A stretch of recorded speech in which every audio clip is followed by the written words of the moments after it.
about Sal earlier. You know, he really is a good-hearted guy. But it's one thing I've noticed about him. He, like, if you just hang out with him long enough, he'll do something stupid to fuck it up. It's almost like he's one of those guys that if you're in a room and there's silence, he'll feel compelled to say something, and it's always inappropriate. Like even that clip I played you this morning, he just like even when we're like sitting around. What was the clip? About Bobby Flay.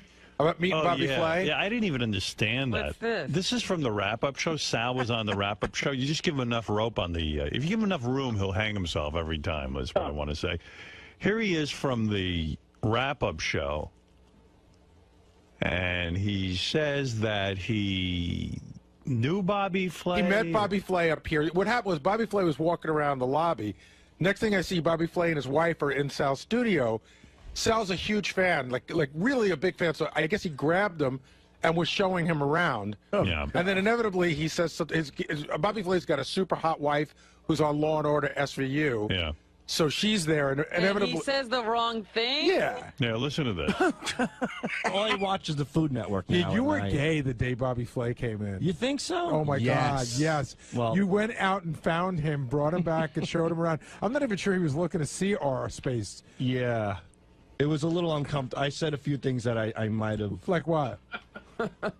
Well, I ate at his restaurant, and he was there with his wife, who's beautiful, by the way. Beautiful. And I said, look, I had one of your burgers at the Smith Haven Mall, Bobby's Burgers. And I said, how can I put this? And I go, oh, well, there's a woman here, but you can imagine what I'm talking about in my mouth. And I realized that I was trying to be polite, but when I walked away, I said, you know, even putting it that way, it was probably I don't equally understand what he meant. What is pussy in my mouth. You know, it's like eating pussy. You know, I go, I put that burger in my mouth, and it was like, and I look at her, I go, there's a lady here, but you can imagine what I'm talking about being in my mouth. And how did he react? Shocked a little bit and just like kept moving on. It was pretty awkward.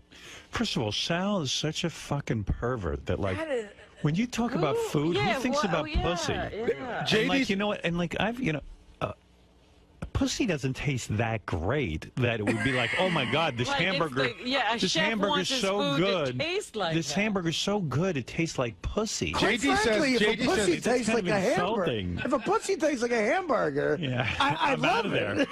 Oh, if it did, yeah, you'd be eating it more. JD says pussy doesn't taste that good. JD says that pussy doesn't taste. I mean, like, if your hamburger tastes like pussy, you're probably going to be out of business. It should be two parts of your brain, Sal. Like that really is. That's one of the most inappropriate things I've ever heard in my life. Yeah, but it's the dumbest comment, man. You just met these people, and here's a guy you like. Right. Well, the old me would have said it's better than pussy in my mouth. The new me said it's better than something you would There has think. to be a newer you down the line. Sal. You're still not new enough. Do you realize? Can I say something? Do you realize I censored myself? I'm actually utilizing my filter. Sal, listen to me. Sal.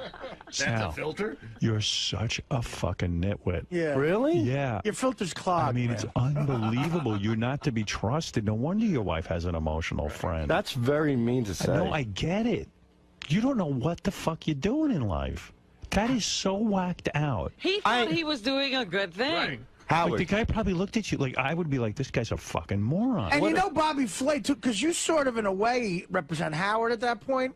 And Bobby Flay's probably like, does Howard think that guy's appropriate with that? Can Like, that how Howard... Forget, you know, can I suggest a new you to you that becomes a mute? Like, doesn't talk around people? That whatever you think I'm muting right now. Say. Watch. Dude, no, being serious. Howard, I swear to you, I really thought, you know what I mean? The old me would have been like, oh, I put your burger in my mouth that was like having a twat in there. It was fantastic. But I saw the lady, and I was a gentleman. I go, I saw his wife, who was beautiful, and I saw her, and I go, Bobby, when I bit your burger, it was like, and I paused, and I said, it was like, well, I can't say, but it was like that woman's thing in your mouth. I was censoring myself. Sal, that is so Sal, gross. Whether you say pussy or a woman's thing in your mouth, both comments are equally retarded. First of all, from a common sense point of view, you know pussy If a hamburger tasted like pussy, the guy'd be out of business. Right. Pussy doesn't taste that good, does it to you? Well, it depends what time of night it is. JD tells me that is Sal's go-to analogy. Whenever he's talking about how great something is, it's better than pussy. Yeah, but Sal. You know what it is? I haven't eaten pussy in so long, I forgot that sometimes it probably doesn't taste good anymore. No, I really Sal, haven't. It tastes good. I mean, it tastes fine, but it's a man, you know what I mean? A man loves pussy, so... A man loves to stick his dick in pussy. Okay, but what better way of complimenting a chef? But even if you were going to use a crude reference, you'd say, your hamburger tastes so good, and the way pussy feels on my cock. Like, in other words, not the way pussy is in your mouth. That's the first thing. Or you'd say, this hamburger is better than sex. Good pussy should not taste like my wife's asshole. But you're so fucking retarded. That, I mean, literally, there's something mentally wrong with you. I guess that is such an outrageous thing to say to this guy. And when a woman is there, the guy got was out of the business after that. I am one of the biggest Bobby Flay fans in the world. When I had the opportunity to meet him, I said, how can I express my love of his burger in a way that only a man can relate to it? You did it. Yeah. why didn't you go? It was just so delicious. It's unbelievable. I mean, Can't you say, Bobby, there. I'm a huge fan of yours. He wanted him to remember it. I love your burgers, and your burgers are the best thing I've ever had, better than sex. Why couldn't you just say something intelligent? There you go. Well, because well, to the same way you don't visualize pussy in your mouth, I don't visualize like fucking a hamburger. Better than sex would be like, are you implying you're fucking? You know what I'm trying to say? I see it differently. No, I know. You see things so differently that you're odd. I know. I'm sorry. And that's why people are turned off to you. That's why I said the emails to Beth are only going to end in disaster. You're too stupid. So, well, the emails. You're too dumb to email. The emails are short and professional, and I just expressed my gratitude. You'll mess up. I do mess up, but I express my gratitude. You will mess up, Robin said, and she's right. No, not in this case. Sure. No, like I'm Russell sorry. That's Simmons, because you trust yourself. That's why you're gonna mess Like up. when Russell Simmons was on the show, Sal goes up to him and tells him he's the white devil. Right. How you doing? I'm Sal, and that's Richard. How are you doing? Nice to meet you. We did the Wack Pack feedback, and we did all the phone calls. We get paid to goof off next. Yeah, you stumped him. We really are the White Devils. You can call us crackers anytime you want. We're pieces of crap. No. Well, the whole issue, Howard, you were talking about the N-word and how it shouldn't be used, and how Russell Simmons brought that up as well. So when I saw him in the hallway, I thought to break the ice, I would say, hey, by the way, I'm the white devil. Like, I'm putting the racist term on me to take the nervousness off of him. First of all, he's not nervous. He's not nervous Secondly, to meet you. I was nervous. Secondly, you're referencing something from the show, and then he walks out in the hallway in a whole different context. He doesn't realize you're commenting on something in your head that happened on the show. So you just come out with, hey, I'm the white devil. Right. And the guy's like, what is it with this fucking guy? What is he just thinking about race when he sees me? Howard? I mean, you're insane. Hey, Sal, didn't you go into the green room to tell Jon Stewart that his jokes weren't that funny? Right, yeah. You were in Meet the Parents, right? Yeah. You wasn't in Think shittier. Well, I thought you was in Meet the Parents. Was it on him? Chandler. Other Jew. Wrong Jew. Oh, no, it was Stiller. Ben Stiller. Oh, I'm sorry. This close. Yes, I did, and he is a funny guy, but there was something in particular that I didn't find funny. So I said, you did a good job. Yeah, but you understand he's here for my show. I understand all not that for now. Your critique.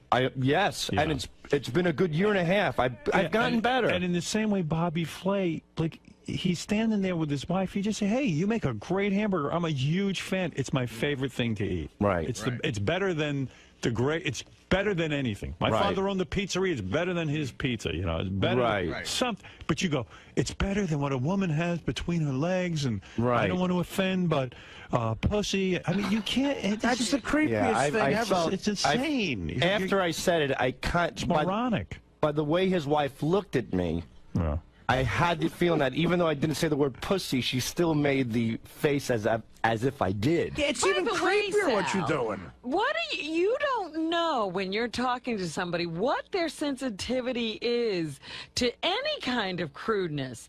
So why would you use anything like that? Yeah, like it's the first time you're meeting. Because I figure you're an adult and you've been through a lot of things. No, you're figuring. That's what I'm saying. You don't know. So I should stop figuring. Stop figuring. Stop speaking. Stop even. So, yeah, maybe do you we want should. to be? Do you Stop want getting to up be in the morning. outrageous so people will? You're very provocative. In other words, But I didn't mean to be. I meant to do it in a real, sincere. You know, I said, hey, I don't want to. It's better than eating pussy. Right, And that would have even been a better comment than. It's. What did you say to the guy? I said it's better than. I turned to her. I go, it's like having. And I looked at her. I go, well, there's a woman here, but it's like having a woman's thing in your mouth. You know. But and the visual of him doing it, if you guys at home could see him, he's like leaning towards him. Everything stopped at the moment. Looking at his wife's crotch, So like what happened? it's like that. Did they excuse It's like themselves? her pussy. Well, it's like, can I point to your pussy, man? Would that offend you? Sal gets out a laser pointer. made Goes, like a- it's like that thing. she made like a square smile, like that the smile, like when you hate mouse somebody's went- guts, but you went gotta crazy. smile. Sal, do you know how lucky you are to have gotten an attractive woman to marry you? Because, and she's torturing you now because she can't believe it probably. With this crudeness and crassness, like it's unbelievable. Any woman has ever said more than hi to you. I didn't use foul language. I mean, I'm trying to get better. Maybe in small steps. I don't know. I The really thought stopped. Was foul. The thought was foul. I'm sorry. Yeah, and foul rhymes with Sal. Sam, No, I'm not. Sam, you're on the air. Go ahead in Philadelphia. There's no way that this guy is that retarded. Is it that? Yeah, you're retarded. It's got to be a bit, and It's not, though. it's We crazy only that wish. You guys, you tried to reason with him. He's that retarded. He should be locked in the studio and not let out. Well, what's amazing is he doesn't understand. No, he doesn't He understand. was like, wasn't that a good thing? He still thinks we're being ridiculous. say pussy. Like, I'll tell you about a bit. This is a I bit. used my I know filter. Sal's upset about it, but I wouldn't play it on the air. I've had it for weeks now. Uh-huh. Right. I know what you mean. Yeah, I and was. I'm not going to play it because I felt that. Now in context, I guess I could, but. What is this? Well, in all fairness, it's not just Sal. It's Richard and Okay, Sal Richard in and this. Sal. Richard is The very guys- much involved in The this. guys But went I to a don't have a department store. filter. The guys went to a department store, and you know when you call the department store and say you can't find the person in the store? Right. So he basically got the woman. The to say- bend over theory. Like, Yeah. So, I don't Was even know this how a to. page that went Yeah, through? a page. Okay. So they basically got a woman to say the word nigger. but she doesn't, though. And I said to Sal and Richard, I said, you guys don't understand something. You guys don't understand something. I said, How did they do no. So I said, guys, I'm not in the Ku Klux Klan. I said, I'm not. Look at this fucking guy. I go, yeah, Robin. I love when you're disgusted with us. I just am. I go, Sal and Richard. I said, I'm not playing this on the air. And they go, well, why? It's so great. I go, it's not. It's just wrong on every level. And we thought you would love it. And you looked at us. No, I said to them, it's one thing if I hear a guy say the word nigger, like Tracy Morgan and that calling a woman. Right. I said, that's one thing. We're or observing the sex it. call that we played with the hate man or whatever. I said, when my guys go into a store and intentionally try and get to say someone to say nigger over the PA, I go, that's me being a racist. That's me condoning racism. That's like me thinking promoting that's funny. it, selling it. Yeah, right. But Howard, to our defense, I'll play it because I can play it in that context. But Richard should come in and explain we don't say the word. It's not that word. Sal, stop it. Stop being a retard. You're being ridiculous. It's the GP1 in red. I know where it is. And believe me, this is nothing. Okay, in this light, I'll play it because you're a fucking asshole. But I'm just saying. We're just pointing out how this much of is an what asshole you this is are. what I deal with all day with him because he didn't know what the fuck he's doing. Here, listen. I have a little bit of a problem. I'm in your store right now, and I cannot find my son. I'm in the very front with security. My name is Harold 𝗛𝗄𝗏. Last name is 𝗛𝗲. His first name is Nick, Last name is G-E-R-Z. Right. I'm in the phone with security. Thank you.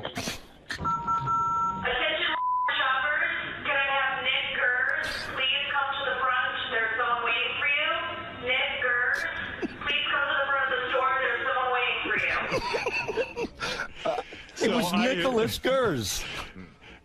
So I love it. Robin, explain to him. I think it's great. Explain it to Richard. Richard's behind this. What? Yeah. Was it Richard's idea? We were sitting down at Carrabba's coming up with new names. So we came up with Jungle Bunny for Jungle Bunny. I said to Gary, I said, go back and explain to those two nitwits that's something I'm not into. I said, that makes the show.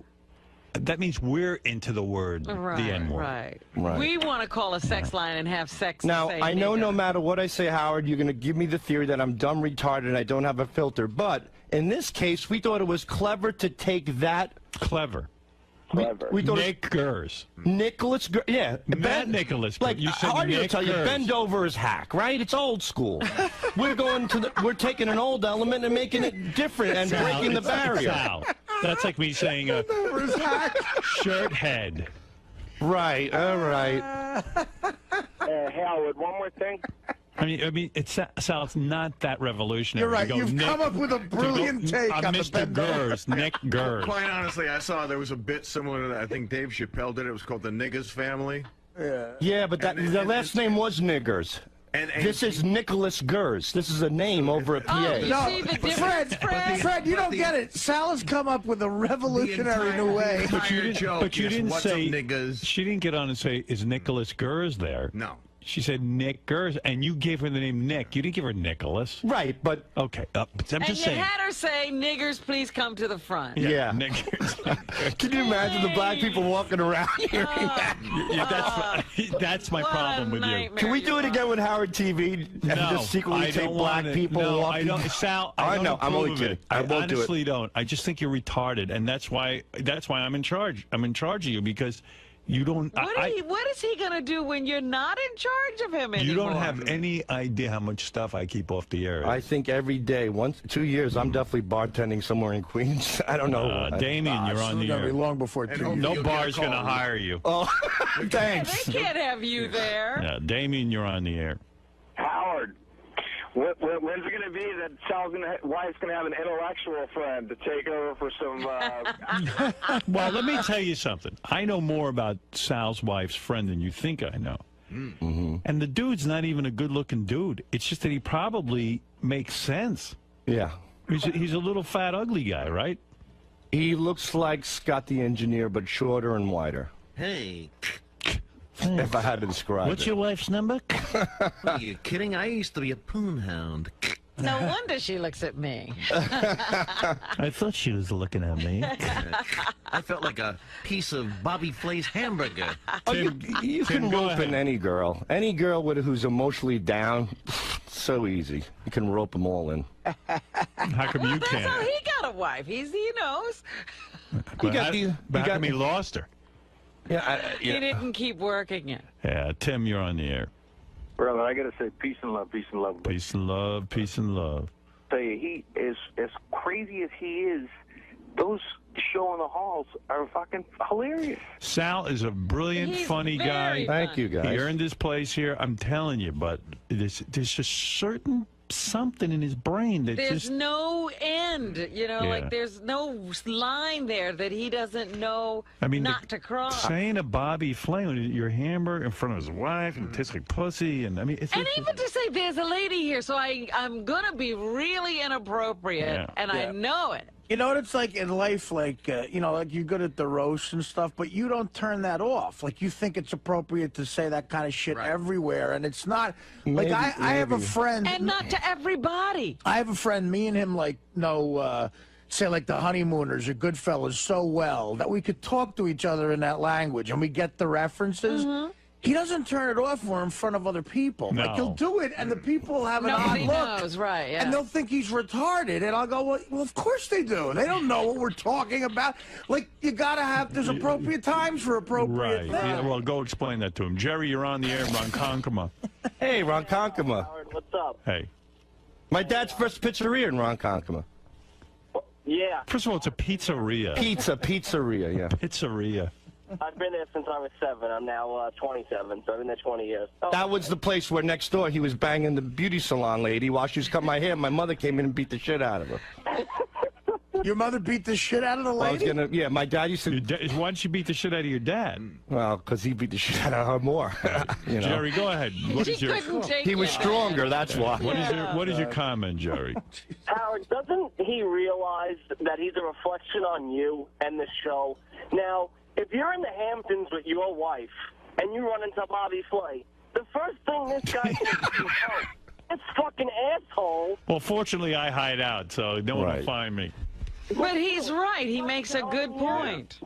That's not true. One of the reasons people look at horror. You know what? If they've never met. All right, Howard Robin, so if Stern. you meet somebody and you're hanging out, just hypothetically, with Jim Florentine, he's going to be pissed at you because Jim took a shit in somebody's toilet on the top and did an upper decker? Absolutely. So what? But you were still with him? I think a lot less of Robin since she started dating a guy who took upper deckers. I think it's a brilliant thing, but... less of me. Joe, go ahead. You're on the air. Alan, what's up? I gotta agree with Artie, man. That was hilarious. My phone's ringing off the hook. I got people calling me laughing.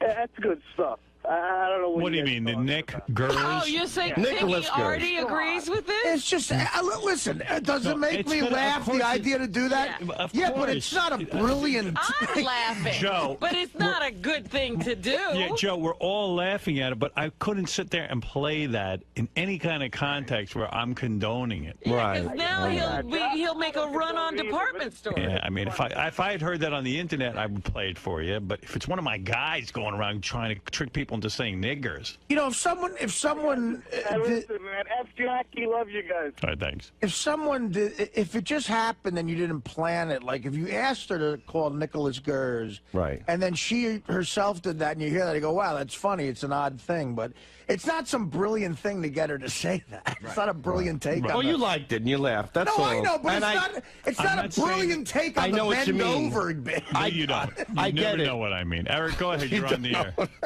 He really doesn't. Hey, you're being a little bit of a douche here because Sal is a broken toy. Fred hit the nail on the head a long time ago, and the more you hear yourself say this over and over, you're beating your head against the wall. No, I'm not. Listen, I told you with Sal. I know the whole deal with Sal when I hired him. I let Sal produce what he produces, and I am the filter, and I sit there and I go through it, and I help him with it. Right. Sal does a great job. He knows it. He knows I'm very happy with him, and I'm glad he works here. I'm just, I worry about Sal, though, Eric, because Sal's going through, and you don't know this, I mean, he's going through a really tough time with his wife, and he really doesn't understand why everything is happening the way it is. And I try to point it out to him. I go, it's these kinds of things that your wife goes nuts from. And it's precisely the stuff that makes him great on this show, but there's sort of, he doesn't understand that when you go up to Bobby Flay and his wife, you don't say your hamburgers are as good as pussy. He just doesn't get it. No, but you keep trying to explain where he's wrong. He's like a little kid. I mean, I have kids. You got to just task him. You got to say, look, Sal, for the next 2 days, you're not allowed to speak, and just. Nah, well, that's not me. I'm not his dad. Here's my partner in crime, Yeah. Richard. Help me out here. Hey, Sal, by the way, I do. Yeah. I think you're brilliant. Thank you very much. I do, Show in too. the hall is off the hook. I love it. Show in the hallway is terrific. Yes, Richard. Can I just tell you about something that happened this weekend that I was real worried Sal was going to say the wrong thing? Go ahead. We did a What the fuck? I come in I here. love you, buddy, but I worry sometimes too. Can we clear this first? If you're worrying Richard, you really got a problem. Isn't this great? Yeah, right. Like Richard is worried about what Sal's going to say, and Richard's so inappropriate. And what's great is Sal couldn't wait for Richard to come to help him out. Wait, and he's ready to throw me under the bus. What do you got? While I was shitting and throwing up on the plane, I was worried Sal was going to say the wrong thing. I'm wearing a diaper to a concert, but I'm worried about what Sal will All right, say. yeah, so what is it you were worried about? So we did a comedy show in Orlando this weekend. It went awesome. Everything was great, but it was at a hotel. And they had one room that was a backstage room, like kind of a big green room area. And for some reason, our green room there was also a black fashion show going on while we were waiting backstage to get on stage. Right. And Sal's in a room by himself rehearsing his act with like 15 black people practicing some fashion show there. I was writing Obama jokes because he just won. Okay. That's all. So I was doing So you did them out loud in front of black people? I didn't do them out loud. Now I know what Richard means. Everybody, the management, everybody was concerned to like get Sal away from that room because if they hear these jokes he's practicing. Yeah, but Sal. But why would you practice these jokes out loud in front of black people? I wouldn't. I was in another room, but the guys that we were working with heard a few jokes. And then when the black people came in, management said, hey, let's get Sal, just to play it safe, let's get him away. So Richard was worried that they were going to hear it. So let me explain something. You talk about hack stuff. Are you writing Obama jokes or a black guy being president joke? No, I'm what writing... What are the jokes? I'm talking about Obama and terrorism and how he's... First of all, let me tell you something. Let me hear the jokes. I want to hear I don't have anything in particular. Are you taking the old black jokes and substituting them? It's not... come on. Is it about Obama specifically? Like, like, Obama walked into a bar the other day. No. What accent do you use when you're being Obama? No, I just... Tell me what you say on stage. I really didn't say anything. What did he say, Richard? I said Obama. I voted for Obama, and everybody. And I tell you, I didn't know how they were going to react, because then you could gauge your audience. If they boo it, you could go heavy. Right. If they applaud, you got to go light. So So I voted for Obama, and the place went absolutely crazy. Okay. No booing, no applauding. Okay. So I said I voted for Obama, and that's it. And they all applauded, and I just said, well, I voted for the white half. I pushed the lever halfway down. That was it, and that was pretty much it. And then I said something about signing the bill or something. Like he didn't need to sign the bill. You could just tell it's him by the cheese doodle fingerprints. So it was just... See, no, Sal. I know, but that was just... I know. Yeah, but that was it. That's a stereotypical hacky black joke. Right, but I did a joke about voting for him. Well, why don't you become... what Artie's trying to teach you is elevate yourself as a stand-up comedian. So you sit there and you go, I got to tell you, when Obama first started running, I don't get political. I started running too.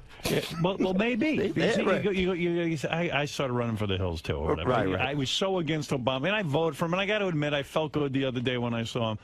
When you go to the cheese doodle thing, that's bad, right? But you know what? You're in a shitty. What is it when you get heavy? If they don't have the good reaction, what's heavy? You just go, he's a nigger. No, well, that's not necessarily true. Not necessarily true. There's a different way to address every crowd. If you're doing a crowd for older people, I'm asking you. So you got a heavy crowd that you can go heavy with. What is heavy? You have to figure out, heavy. So what do you say? What is heavy? Then you could throw in jigaboo and speak. I'm just joking. I with think you. Sal's saying if there's no black people in the audience, he goes. No, there are black. I did a show last week with a black guy right in the front row. This guy looked like Sal was shitting his like pants. Somebody dug a Biggie Smalls out of the fucking ground and plopped him in front of me. Sal was so worried. He was asking the opening acts, like, is that black guy cool up there? Like, is he laughing at stuff? Sal must, when you say the heavy, Sal must come out there and go, Right. No, well. They found a stain in Barack Obama's underwear. It was a watermelon stain. Yeah. Well, first of all, guys. And like those wine dance jokes, I called the White House the other day and asked to speak to Nick Gers. Yeah, right. That was funny. But wait a minute, you know my right. You heard my roast. I write. Some are. Look, you have some stock stuff. Tell us what it is. Tell us. I just told you. I said I wrote my Obama jokes. You hear what Biden's job is at the White House? To count the silverware when Obama eats. Yeah, like all stuff like that. Like as soon as I'm still in the process. I'm not a 20-year vet. But listen, but Sal, you should have enough stand-up material where if there's a black guy in the front, you should have enough to where you don't have to worry about. I killed with the black guy in the front. All right. I did 10 minutes off the top of my head with the black guy in the front. But Saturday night there was... I don't remember what I called him. I don't know. I was making King Kong references and shit, like fucking white chicks in New York. That's good for a black guy who's going to go to a comedy club in 2009, and he's called King Kong. Yeah. But it's not... Artie... So stupid, Sal. All right. Well, I don't want to argue with you. You're the expert. I'm new not at the expert. No, you are. And I don't mean that in a sarcastic way. You're the guy who's done it.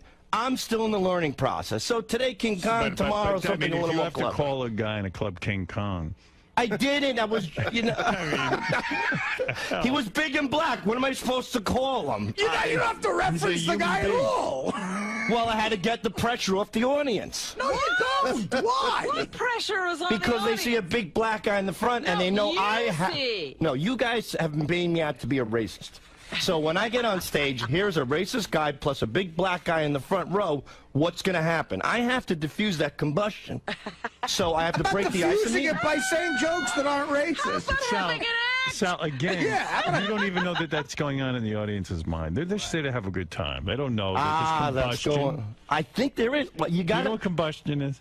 Yeah, you know, when two things meet and create an explosion. All right.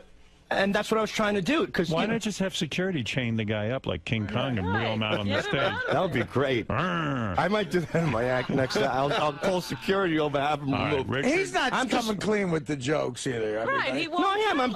I was working on Obama jokes. There was I just told you, there's a black guy in the front. Richard's heard the joke. What were they? He does a King Kong bit that's really funny. I do it.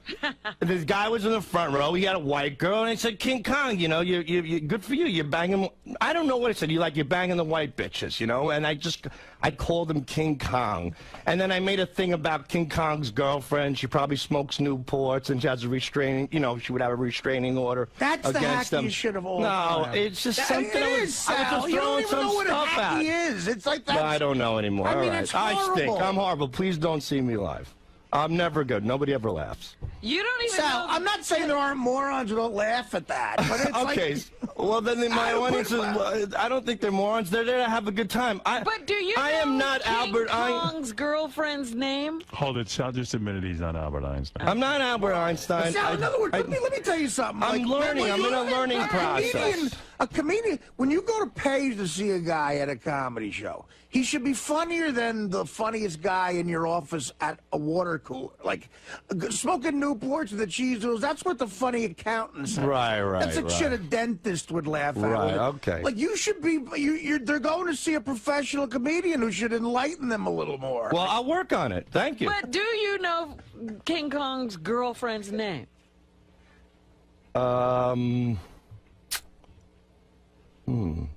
Because that would at least Fay Ray. Right. All right. That's Because right. that would have That's at good. least I got to been add a little bit better. Again, it was just I was riffing with a few things, and that's it. I mean, I'm like I said, I'm not Richard Pryor. I'm not Chris Rock. No. I thought you were. You told me you were. He does kill them. Sal is opening for Artie this weekend at the Borgata. I know. No. Sal does all right, I guess. I don't know. I don't even listen anymore. I'm in the back in a coma.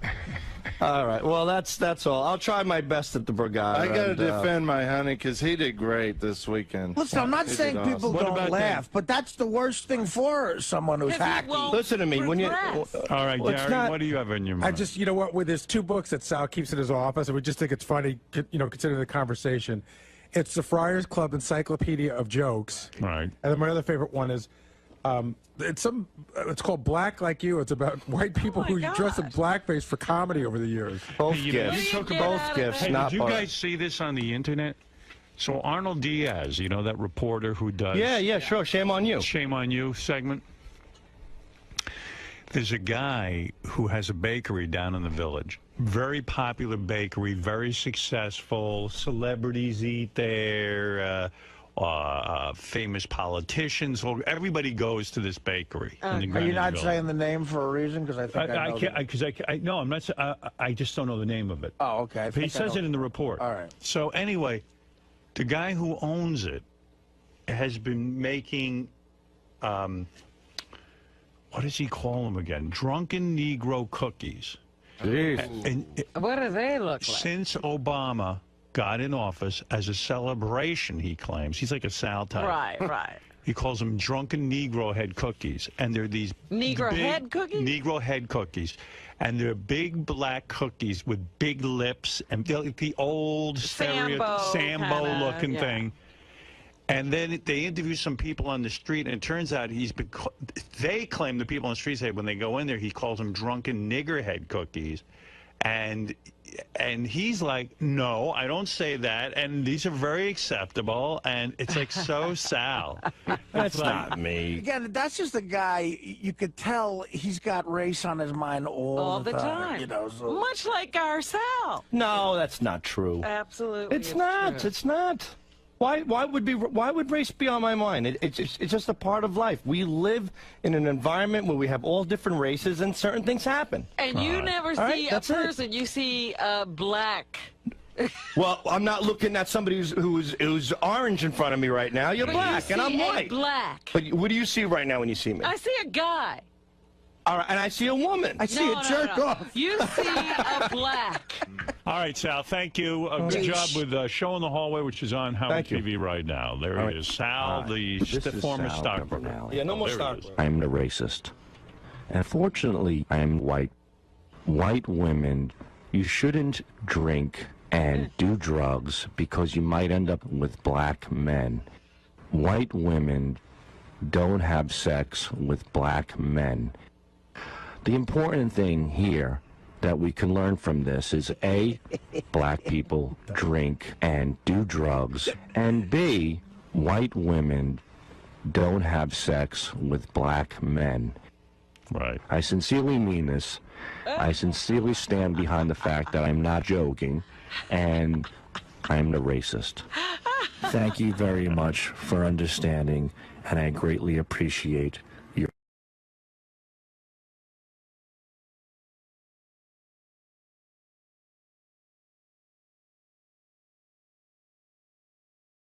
Business. Yeah, but this is like if my son put out a tape like this, You'd say you're a retard. Yeah, and then I would have to kill myself. I'd throw myself off a building. And you know, like, Sal's dreaming about big money from this. Yeah, and some producer guy. But he's also pouring a lot of money into it. This costs money to get done. Well, you know, I could just hear him saying to his friends, you got to spend money to make money. and I could hear him just going, you know what, man, I listen to that rap shit. I could do that. And he thinks he's as good as what he hears on the radio. Yeah, so I can do that. I'm going to be rolling in dough. The posse paying out dues, lounging in my limo cause I like to cruise, smoking the stage cause you know I could do this, on my own throne like a king I rule this, passing the church in a moment of silence, farewell to a brother who died in violence, so chill. Farewell to a brother who died in violence. Yeah, he's doing the whole thing. That's his neighborhood where he grew up. Another brother died of violence. Well, he grew up in a tough town. What the fuck? Candy Rapper, or I thought Douche the Rapper would be a better name. Is it that Douche the Rapper? Black people do that. It must be easy to do. Is that what he thought? Well, it's people talking, you know, and he could talk. Do you guys want to hear any of Take Me to Your Hip House? Oh, please. Take me to your hip house. Take me to your hip house. But the word, passing by church in a moment of silence for another brother who died from violence. Sounds very upset. It's Take Me to Your Hip Hop House. It says here, take me to your hip house. Hip Hop.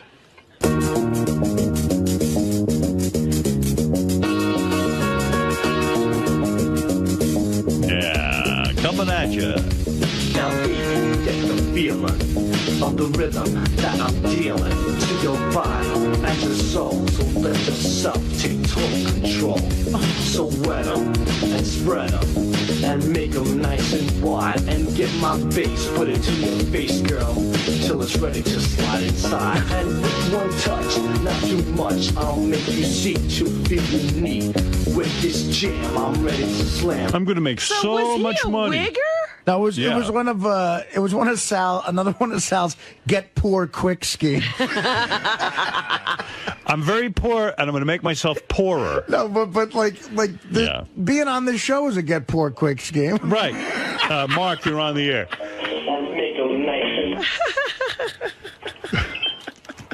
Big fan. Mark, go ahead. Hey now.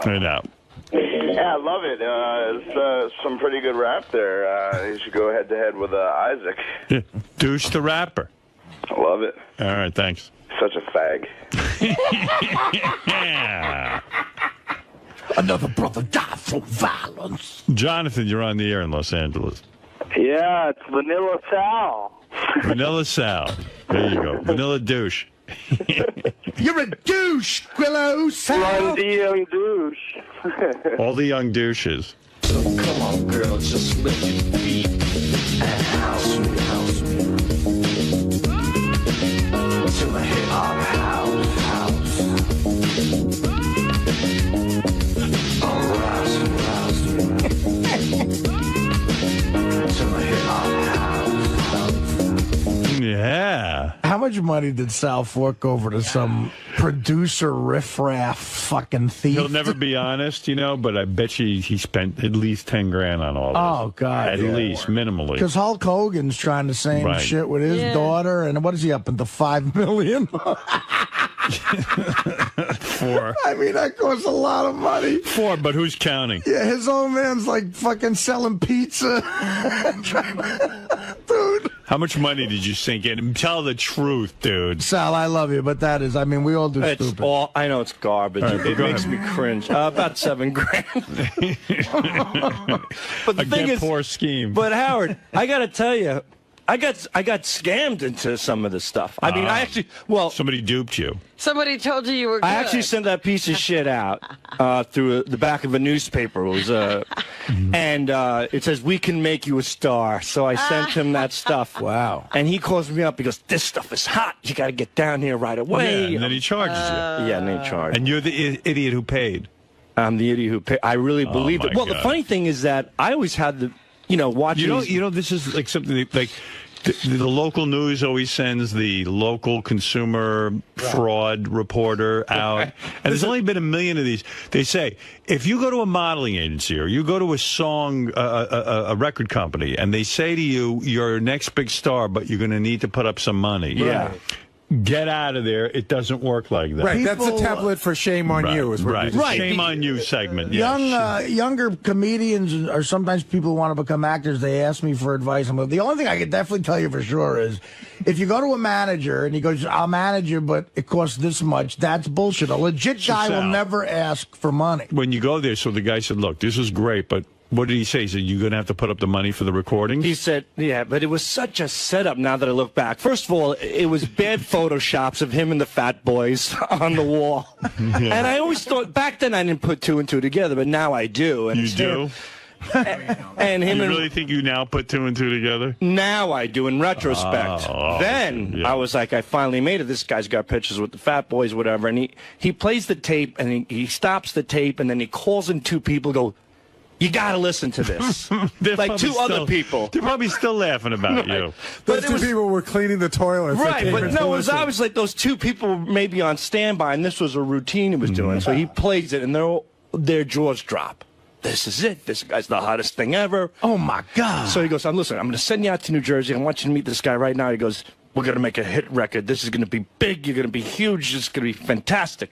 So he calls up this guy, and he goes, take this tape to him right now. So I drive out to New Jersey. You drive it out to New Jersey. I have my mom drive me out there. Right. And your mom, she's as gullible as you are. Yeah, my mom just working in the pizzeria, whatever. Right. We don't tell my dad because if he finds out we're spending money for this horse shit, he'll kill us both. You should have told your pops. So we drive out to New Jersey, and then, Howard, I swear to you, it was a beautiful studio. 48 tracks, state-of-the-art design. Sure it was. Yeah, right. The guy pops in the tape, the engineer, and again, it's the same motion. He's tapping his foot. Holy shit, unbelievable. I can't believe what I'm hearing. You are the next sensation. You're going to be huge. Oh, boy.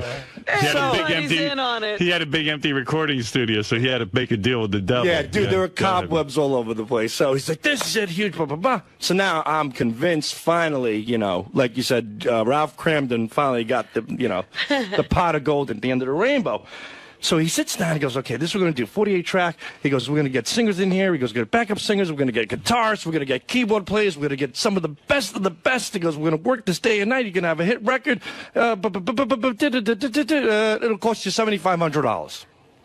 So now I'm like, wait a minute, this doesn't make any sense to me. That's when you should have left. I thought I was the superstar. Right.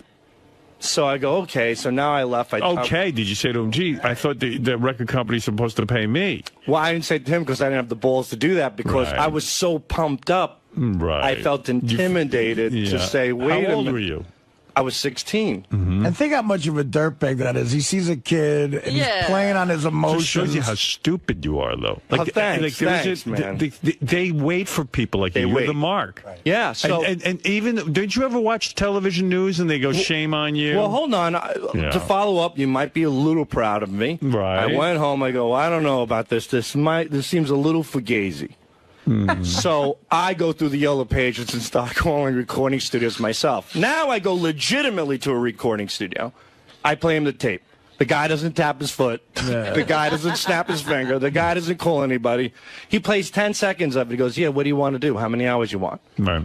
So I said, how many will it take to really record this to make it, 48 track best? He goes, tops $750.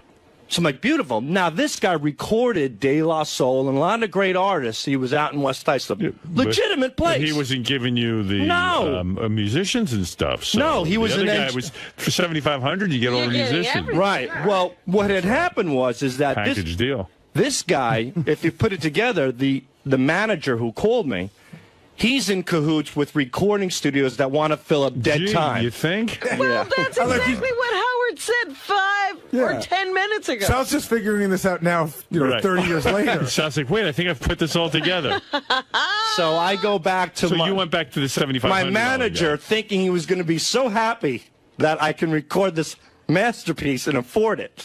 Right. So I walk in and I go, hey, I don't want to say the guy's name. I go, I can't afford the $7,500, but I got this guy who produced 𝗦𝗁𝗲, only $750. I go, we could do it. We're going to be, I'm going to be a star.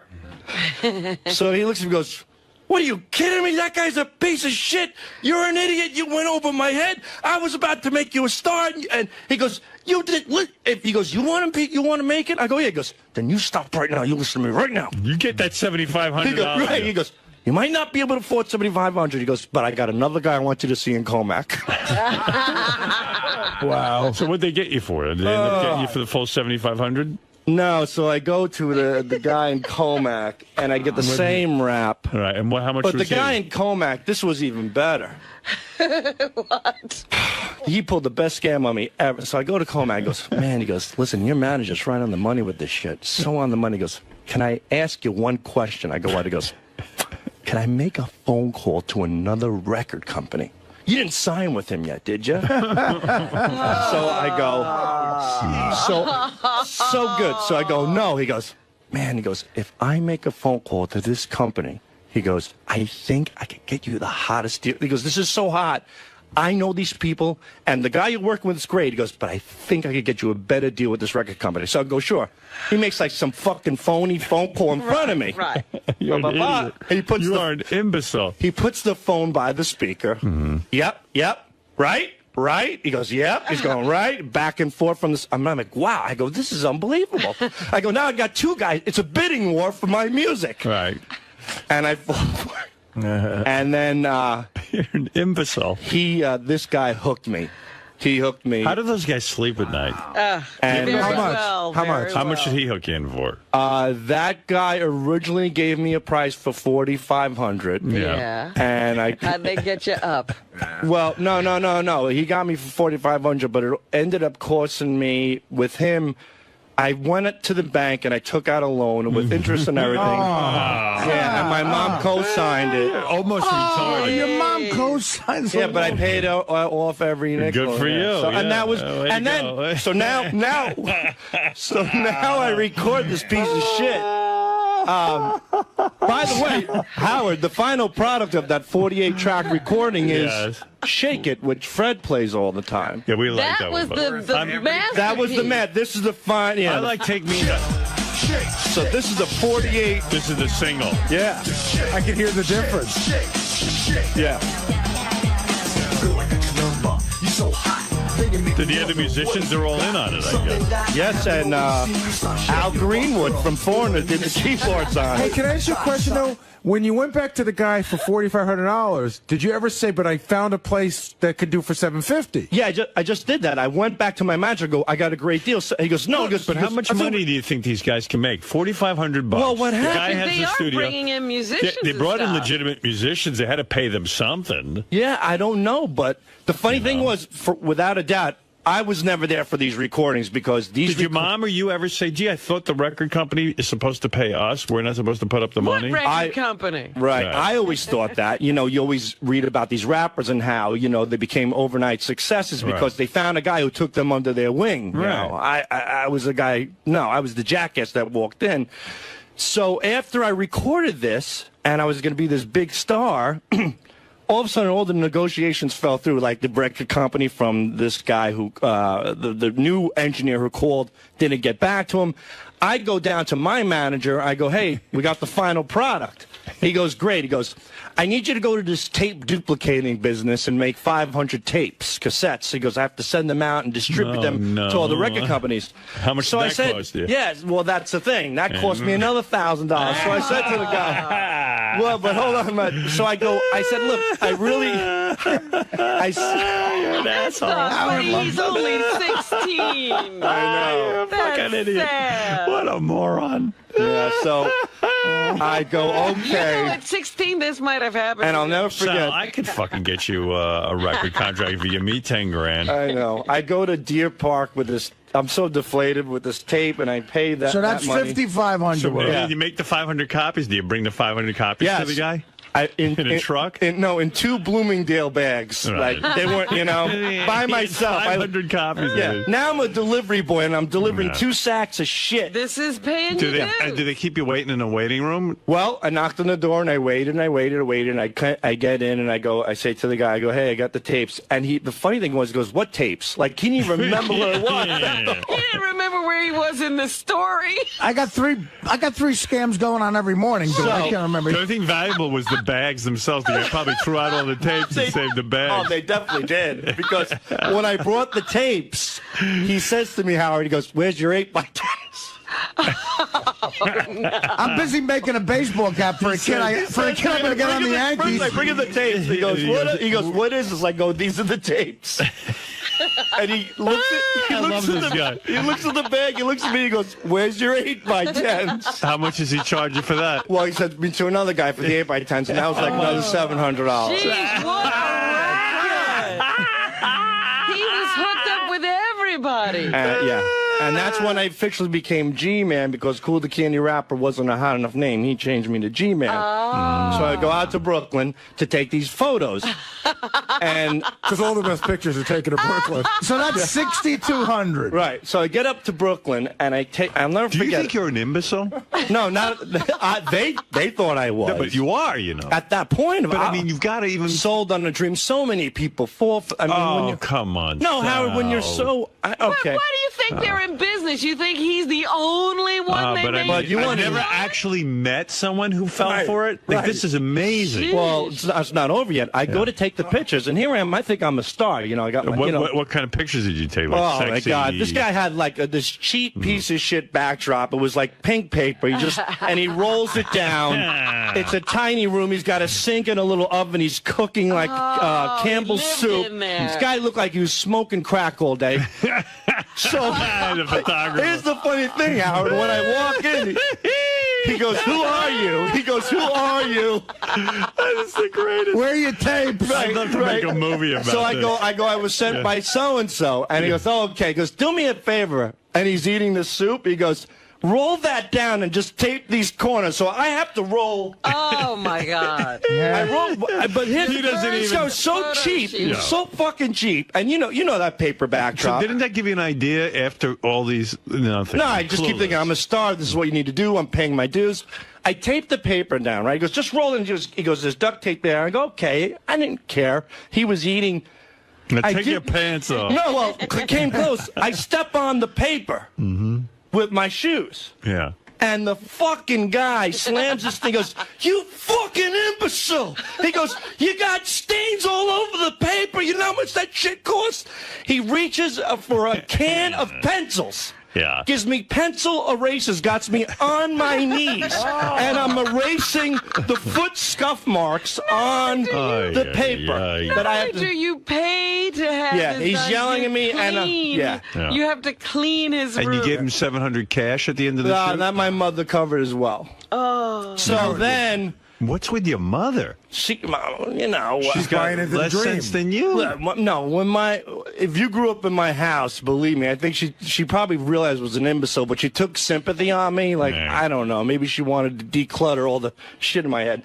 How many scams does she fall for every year? Not many. I was the only one that did it to her. Yeah. So I get back, and I get in the 8x10s. Like, if your mom gets a letter that says, we have $80,000 sitting for you in a bank account in Israel, and all you have to do is send us $5,000 and it's yours, would she send the money in, you think? I don't think she would. I think she would. No, She's I got don't to know. be one of those. And you too, I think you would. No, I wouldn't. Howard, do you think if Sal was a woman, he would have blown everyone in the story? Yeah. Like they would have totally gotten him to like... Right. Yeah, oh yeah. I think there's a chance it's still out. Right. Yeah, he's not telling us that part. So I get him the 8x10s, and I go back again. Right. How many 8x10s do you have now?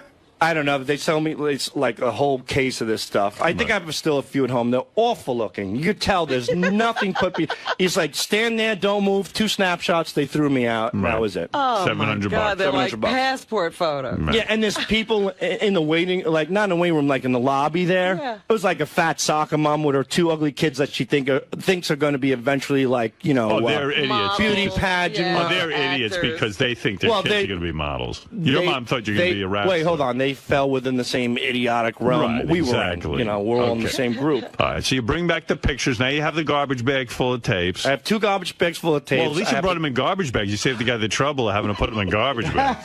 You know what I mean? Here, please deliver these tapes in garbage bags so the guy can just throw them right out. Could you put your 8x10s in the garbage bag as well? So you go back to the record company, and it's still there. Right. It's everything. Well, I don't know where the garbage bags are, but I bring him the 8x10s. He goes, okay, now I'm going to get to work. I'm going to be in touch with you very soon. He goes, this is going to be very, very big. Thank you very much. Goodbye. Throws me out.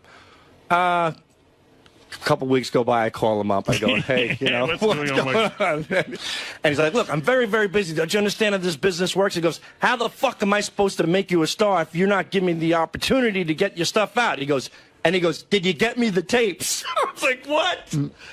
At that, I couldn't believe. I said to him, did I get you? I brought 2 fucking garbage bags down of tapes for you. He goes, what are you talking about? I go, I brought them to you. I He goes, threw them hold on. out. Yeah, so he does one of these things. Hold on a second. Like, Ethel, where are those tapes from 𝗏𝗏𝗏𝗏? Oh, okay, yeah, we're on it. I know why I got confused, because you're a candy rapper, now you're... Some bullshit. Right. Then he calls me back. He calls me back, because I think he feels like, oh, my God, he's onto this idiot. He felt bad, yeah. No, he thinks that I'm onto a scam. So he goes, listen, I got a great deal for you. He goes, have you ever heard of publishing? I didn't know publishing. He goes, you know what, Sal? We need to make a TV commercial. How much you got? So I don't know what publishing is, but he goes, once you become a star, your stuff's going to be played everywhere. He goes, how about if I told you every time your song was played, you're going to get paid? Right. He goes, the guy knows the business. Yeah, he goes, not only are you going to make money from sales, but publishing is where it's at. That's where you're paid for the rest of your life. I said, wow, that's great. He goes, so this is what we're going to do. I need you to come down. I need you to sign a publishing contract. So we have the rights to get this out and get you paid every time. He goes, it's going to cost you about $1,100, something like that. Right, okay. Right. So now we're up to, let's see. That's where we get to about 7. But I told him, I said, and I went to my mom, and I was really upset. You should have said, screw the publishing. You guys can have the publishing. Just make me a star. Right, and I think he... So you never give him the 1,000? No, he gave me a deal. I think it was like $450. For the contract. For the contract. A piece of paper that he's had. Right. That's just a boilerplate contract. Which I think you're entitled to publishing anyway, as long as you're the artist. I don't think you pay additional money, but he made me... Well, you do. I did, like an idiot. And $450 for the publishing contract. And that's it. Never heard from him ever again after that. Did you call him a couple of times after that? Yeah, never. You know this story's probably 50 times funnier. You know he must have been calling and calling. Well, I did. I called all the time, but I he wish wouldn't. I had those calls on. But here's the thing: after all that, a year goes by, and I notice his ad's not in the paper anymore. But there's a new name. You know what I mean? So I call up that, and I'm like thinking, hey, maybe this is a legitimate company who like my stuff. He picks up the phone. Well, they went through a name change. all over This went through a name change, right? Yeah. So, did you get me those tapes, Sal? So when he picked up the phone, did you say to him, hey, this is Sal, remember me? No, I didn't say anything. I was just like, Sal, you know what your problem is? Your music's a year old. You can miss the mark. We got to start all We got to over. make a. So from my math, that's $6,650. Yeah, I said about $7 grand. Yeah, around that. Round 2, just for you. I wonder if he even listened to the tape. Nah, not one time. Of my rhyme, I'll do it fine. So it's sure to be in line. Until you fall, I hear you call. For my I got a report on Sal, by the way. I heard that Sal was out performing this weekend. Friday night, second show. I heard Sal got really, really drunk. Usually does 10 or 11 minutes. Did about 20 minutes. Most of it didn't make sense, but I heard you were as racist as you've ever been. I like that you're racist and you got the N-word jokes and all that stuff, and yet You were a black man. you were trying so hard. Right. Maybe that's why you don't like black people. But I 'cause you do can't like black You can't people. do black music. No, you don't. Yes, I do. Oh, come I admire the black man's work. That's probably why I was doing it. It has nothing to do with that. I don't remember one word I said on stage Friday night. Bob and Then how do you Chewy, know you weren't racist as ever? You're a self-hating wigger. they had to carry me off the stage, Bob and Shuli. What is it? So usually, you know, Sal does nice tight set and he's done.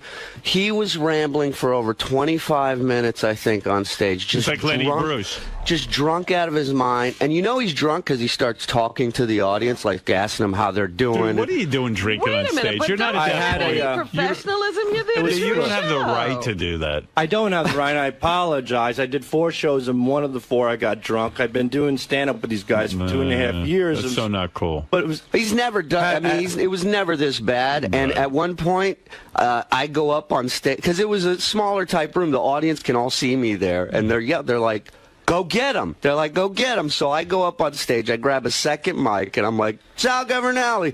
He won't let go of his first mic, and Bob runs up and yanks it, rips it out of his hand. Gets him off the stage? No, then Sal turns around, rips my mic out of my hand, and talks for 2 more minutes. I felt obligated All to right. talk to the audience. All right, now everybody knows But how you fall for anything. And Sal's out there if anybody wants to make a mark on him. Actually, Howard, the Backspin, the classic hip-hop channel, wants to play some of his rap songs. I bet they do. Yeah. Who wouldn't? $400 though, they were. Yet. No, no chances. People call me death. Listen to this shit. I am the best, 'cause as a beat goes, I'm going to be a star. Can you imagine the guy sitting in a room tapping and bopping? Oh, God, how did he even do that? The guy deserves the money if he was able to do that.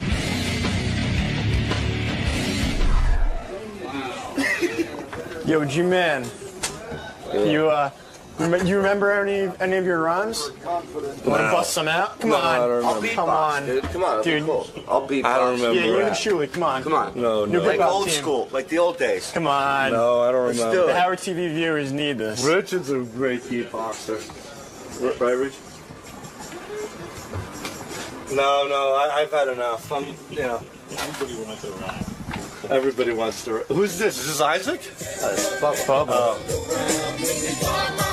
No, I tried. You know, what can I do? I was a young kid, and wait, Shuli used to rap too. I was more of a beatboxer. I was more of a beatboxer and a dancer. I was in a crew, but I never gave anybody thousands of dollars. I knew I was shitty enough to just do it in school with friends, and that's it.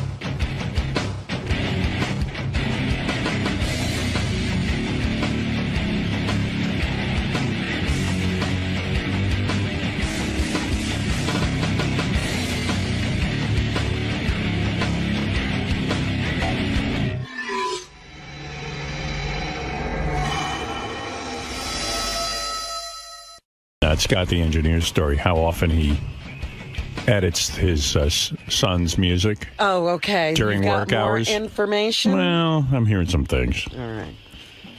An investigation will be launched. I want a full report on how much output Scott's giving me a day. All right. I want to know how many things he's editing. And just see how far the album is along. Yeah. Something tells me the album will be done before my tapes. I still get reports about you that you kind of were less than truthful with me. Maybe it's somebody else. Maybe I was doing somebody else a favor. You know, I do things for other people as well, not the only myself. person you can do stuff for is me. I do things for other people as well. Who's the other people? I do things for you too, obviously. Right, but that's not what we're talking about. I didn't deny it. I played it. No, it was more than once, and there is a lot going on back there. I know everything that goes on back there. I got sources. In my own time, yeah, there's a lot going on. No, not during my time. No, not during your time. No, Scott, the smile gives it all away. You can't even lie to me good. But what are these favors he's doing for other people? I don't know. Maybe he's referring to stuff he's done for me, but that's different. I'm aware of it, and I know what's going on. Well, that's something you asked him to do. Yeah. Yeah, but he's giving me a smile. I know some favors I've done. If you're referring to my favors, what are you getting on my case for? All right, you want me to start now? All right, everybody back there, the 4 or 5 people that go down for at least 2 hours a day smoking cigarettes. I'm not talking about them. You want to get on their fucking case? I'm talking about you. Bullshit, man. I'm talking about you. Bullshit. Talking about you. It's bullshit. No, I'm talking about you. I fucking work. These people are downstairs smoking their brains out and not doing any work for 2 hours a day because every time they have a cigarette, it's 10 minutes. 10 minutes times 10 cigarettes. You know what you're like? How long is it? You're like one of my kids when I go, man. hey, you're not doing your homework. No one else is doing their homework. Of course I'm working. Let's talk about you. Forget about the people who smoke cigarettes. Let's assume. Yeah, forget about them. Yeah. It's all about me. Well, it's only about me. About I'm the only fucking asshole that works here. I'll talk about the cigarette people with the cigarette people. I'm talking about you. I mean, you know, you're not smoking I don't get cigarettes. It. Bravo. I'm one of the hardest workers around. I've been working for you for I know. I'm going to have to monitor your output. I don't get it. Why are you busting my chops about? I'm going to monitor your output. I want to see how much you're getting done. Whatever you fucking want to do. I just want to know. Just want to know what's going on back there. Nothing's going on. Just know I know everything that goes on. Nothing's going on. It eventually all ends up on my desk. Nothing's going on, then you're not doing anything. Well, then we need you to get something exactly. done. Now get in there. I take a break from nothing to work on my son's shit. So it's a big joke. It's not a big joke. I mean, you know, you want to get on my case. I mean, you know, for what? For what? I got limited budget something. here. And playing something. I got limited budget, and I need those tapes getting cranked out and the things that we need done. Everything's getting done, and I'm doing my job the way it should be. Are you moving fast? No, I never move fast. You know That's what I'm saying.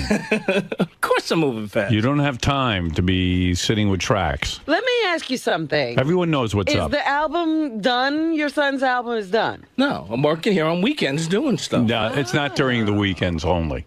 It's also during my time. I see. And I need this guy working because you know what? We need engineers who can crank shit out. Sure. That's all I'm saying. Okay. Just know I know what's going on back there. Okay. You fuck with me, I fuck with you. You get it? Okay. That's what? You're not fucking with me. No, I am, obviously. No. Because you're not making me mad. I'm not. You think you're making me mad. I'm not doing my job the way I should be doing I'm checking my up job. that I need you to work. Check up. Have fucking Gary sit in there. Have whoever you want. We don't have time to babysit you. There's other ways of knowing. Tim is going to monitor every day what you get done. Don't get upset with him. What? Don't get upset. When Tim used to ask you for a list of what you did all day, he used to get upset. But now you've been caught with the drum tracks. And what? You've been caught with the drum tracks, and now we have to monitor what you do. Baba Booey said I had, you know. Not Baba Booey. I'm your fucking boss. It's Gary. Gary, look Mr. at that. 𝗛𝗏𝗍𝗍. It's also Mr. Gary Del apostrophe A, capital A, Bate. What? What is he chiming in? I mean, you know, all of a sudden I got to call Mr. 𝗛𝗏𝗍𝗍. Gary, Gary, is there a way to monitor what goes on back there? Really, I want a system. Well, there is, but Scott's not going to like it. Well, of course, I'm not going to like anything you do. Well, we'll start with going back to Scott. Just giving a list at the end of the day. Just what he produced for the day. Fine. That's what he used to do with Tim, but I know it used to piss him off, right, Scott? Now, let's say he goes, does he just make a list and go, oh, I worked on the tapes today? Or does he talk about how many? He'll say, I worked on the game show special for 3 hours. I did Robin's News for an hour. And then does anyone check to see how much, like if he works for 3 hours, does one tape get done or 20 tapes? I mean, I need a thorough checking of what goes on back I'm not working there. on tapes. I'm not. I mean, that's I need to know, like in the 3 hours, how much work does he get done? Like, so if he just writes down, I worked on the game show tapes. Does it take him a year to get it done? I got to go play solitaire. I'm busy. I can't stay here. You don't have to stay here. I'm working your schedule out with Gary. You have to be monitored. The schedule is you can monitor me. My schedule's not going to change. Who are you answerable to? In other words, let's say you work on a game show special. And Gary and Tim. I mean, whoever gives me work, that's who I'm answerable to. Who do you work under directly when you do the game show special, for example? John Hein? Yeah. And he feels he's getting this material back in a reasonably quick time? You have to ask him. Let me find out. John. I think I'm doing it fine. John, are we getting this material back in a very quick time, in a timely fashion? I want honesty now. Hold on. You're on trial, my friend. Are we getting this work back in a reasonable time? On the game show special? Yes. Scott has been responsive, and he's done everything I've asked him to do. In other words, you're not sitting and waiting for this stuff. No. It's coming in quickly. He's been efficient. He recorded with Tom Bergeron. I've got no complaints about Scott. No complaints so far? No. All right. I'm going to make you in charge of Scott. And if you feel he is slowly... So he'll answer to Gary and you. And he is no longer... on a level with you. He's underling to you. Okay. And you are his boss. Okay. And You've been demoted, Scott. You've been demoted. You actually lost position today, I guess. Believe me, if Scott worked as hard on a cure for baldness as he does on his son's music, he'd have a full head of hair right now. You know what? You were a sergeant, and now you're because I back to played corporal. something doesn't mean I was working on something. I admitted that I played it. Wasn't working on it. What did you play I it worked for? here I worked here for the last 2 weekends for 12 hours a day. That's working. No, you weren't listening to working. something is not you were working listening on to your something. son's music. You weren't working. What's the fucking difference? What I listen that to? That was your hobby. No one's paying you to do that. First of all, if you really want to, I mean, you really want to push things to a limit. Yeah. Well, I mean, do I get a lunch hour? No, I'm supposed to get a lunch hour. We're going to start with this bullshit? You want to get petty about things because that's what you're doing. I do get a lunch hour. Legally, I'm supposed to get a lunch hour, so which I never Who take. Stopped you? So that's my fucking lunch hour. I listen to my son's music, okay? No. That's the end of that. No. No, so what do you mean, no? You do. What do you mean, no? So, in other words, you said you never listen to your son's music. I said I so would listen. you are back there with your son's music. No, I said I didn't deny not listening to it. I listened to it. I told you that yesterday. You know, you're not in the K-Rock union. I'm not in a union, but you still, according to labor You're laws, entitled to your lunch break. That's correct. And nobody told you not to take a lunch break. So fine, that was my lunch hour. And you sure look like you are eating lunch. You don't look like you're listening to music. You look like you're eating lunch. You look like you're eating 5 fucking lunches, quite frankly. I'll close the door for an hour, and that'll be the end of, that'll be my lunch hour. I mean, what is it? For 20-something years, I've been nothing but busting my ass for you. And not only that, why are you working on your son's music so much? Why don't you let your son do his own thing? I mean, we just recorded it the other day. But I haven't been working on my son's music for 4 years. Jesus Christ, you're a mess. What is a mess about that? I mean, you've got to pull yourself together. What is a mess? I don't get it. What is a mess about that? What is it, I'm trying to help my son because I love him. What is it? Yeah, who knows what you love? What is the Ralph, fucking mess? Explain to me. Why did you become this producer? He's a musical producer. His son's trying to make it in the music business. Yeah. He's going to be a musical producer. I'm not a producer. I'm an engineer. I'm helping him record music. No, you're producing. I do this for a living. Who's producing the album? Who's producing it? Yeah, the band, and I have help from other people working on it. No, you're producing it. You don't know 𝗦𝗫𝗄𝗿𝗍? You don't know a great producer. 𝗦𝗫𝗄𝗍. You should keep that black cloud away from I never claimed to be a musical producer. Okay? Nah, you do. I'm working with somebody here at Sirius that's helping me out, and we've been working the past couple of weekends working on the music. But it's now filtered into my day. That's when I get involved. What? Because I played 20 seconds of it, or I listened to a minute of it? Listen, between you and me, yeah, I know you don't have to lie to me. I'm not lying. I know what goes on back there. This was not 20 seconds. Of course you know what's going on. This was not 20 seconds. This is often Often. Listen, They your just son's- recorded you're it. It could excited. be more than fucking, I mean, You're you know. excited about your son's Of course music. I'm excited about it. And I And you don't understand get that. excited about whatever your children do Yes, either. I mean, your do. children do a lot of shit too. Right. So, but I'm the boss, man. I understand you're the boss. And I'm not taking any of your time doing shit that I shouldn't be doing on your time. Who knows? I know. And if you want somebody to sit, why don't you come in there and sit in there with me? I don't have time to sit with you. I've got a job to do. Apparently you know everything that goes on. Did someone complain that they couldn't get things done? No. No one complained about anything. I'm just telling you, I know what goes on You back obviously in that just, studio. you're complaining about it now. I am. I know, I'm aware that you're very busy with the producing That your is correct. son's music. That is correct. Not only on the weekends. On my own time. Not only on your own time. If I do it after like a certain time in the afternoon, which I've done on my own time. So now, suddenly... Wait a minute. Now suddenly, How long you do I said need... it was only weekends, but No, I now just said we're hearing if, about no, during the I didn't say I weekdays. was doing it. I said if I do it. You want to come clean and say you have been and apologize and say you won't do it anymore? I'll listen to that. No, I'm not saying that. All right, then I have nothing to talk about. I said if And then I need a list of I what wanted you're to doing. do it later in the afternoon on my own time, and what is wrong with that? Nothing's When wrong with my- that. when my but you job got to is- say to someone, listen, now I'm on my own time. I'm going to be doing this. Because it's not happening on your time. It's happening on my time. No, I mean, when is your time up? When I walk out the door? If I'm You here tell 12 me. hours, is that still your time? I don't have any problem with you doing it after my time has been filled. Well, yeah, so... But it's not happening at that point, Scott. Scott, look at me. I told you. Scott, I see played me? it. I'm as smart as a pistol. I played I'm a pistol. some music. I played some music. Scott, look at me. Stop playing the music Why were you playing during the my music? hours. Why? Why? Why are you playing the music? Excuse me. I'm Why were you playing the music? I play other music too. I mean, it's not just. Now, why were I you don't playing have your to play son's that music during my time? Because I wanted to hear something. So you're thinking about it and working on it Right. while you're here. You need to hear it. All right, listen to That's me. a difference. Do me a favor. Can't they afford a real engineer at this point, that band? They've been together for like 10 years. What the fuck is this? Can't you get off the phone and do some work for a change? Go to sleep or do something. I mean, really. This is work.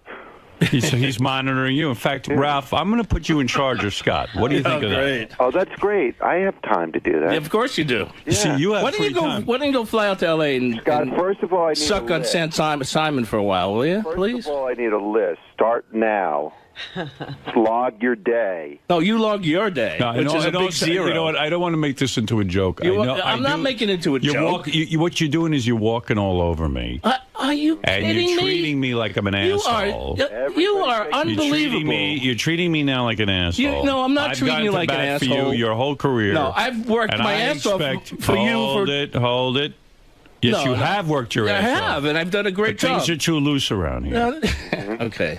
I mean, I'm not going to throw anybody under the bus that works here because I'm not like that. All right, who do you I'm not referred doing it. earlier to someone who plays solitaire all the time. Why don't you tell us who that I is? didn't refer to anybody. I know said I was exactly going to what you go. I were was going to doing. go play solitaire. I didn't refer to any Yes, person. but you're Why do you referring- assume that? You're referring Hey. to someone that you know plays solitaire. I don't know all the anybody time. that plays. Tell I us- just said I tell wanted to us play. who's I playing don't throw solitaire. anybody under the bus, and I'm going. So again, I'm smarter than you because I figured out what the reference was. Who didn't plays I? solitaire then? Did you Tell me. You must know. You tell me. I don't know. I don't know. You reference don't know. solitaire. Who's playing solitaire all day that you I feel wouldn't isn't know. I pulling wouldn't. their Me, weight? I play solitaire. I There's a don't lot of know. people that play solitaire. So are you saying you play solitaire I all do the that time too. on my I on must. my hours? You know that, right? You do? That I I, thought you didn't know everything. So now you're not only doing your son's music, you're playing solitaire. No, I don't play solitaire. I just Make up your mind. So that you just said you did. I'm just trying to So be. you lied. I just said I was going to play solitaire. I haven't played solitaire, but I was going to play You're solitaire. gonna go I play just felt like solitaire. playing solitaire now. Well, then why are you taking this job if you are busy with solitaire? It's a Explain new that. thing, a new hobby I'm going to take up. Well, then don't work here. You're making a big mistake. You're some arguer. I'm terrible at arguing. I've told you that before. I cannot argue. It's like going in to take a test. Argue? You know all the Why material, are you arguing? but you fail. Why do you have to argue with me? You shouldn't even be arguing with me. I'm not trying to Just argue. say, Howard, you're right. I did listen to my son's music during your hours. I told you I'd listen to it. I'm going to stop, and I'm going to show you how much work I can get done. Okay. That's all. I won't That's listen. it. I Then won't you listen to don't have to anything I argue. shouldn't be listening to, and I'll do whatever I need to do for the show. How's that? Is that fine? That's good. I'm sorry that if... And take a lunch break. By all means. No Fine. one's stopping you. Fine. You're yelling about this I don't lunch take break. a lunch break. No, well, take one. Why shouldn't you have think lunch? I'm getting taken When advantage do you of... eat? Let me ask you something. You must weigh 300 pounds. When do you eat that you skip lunch?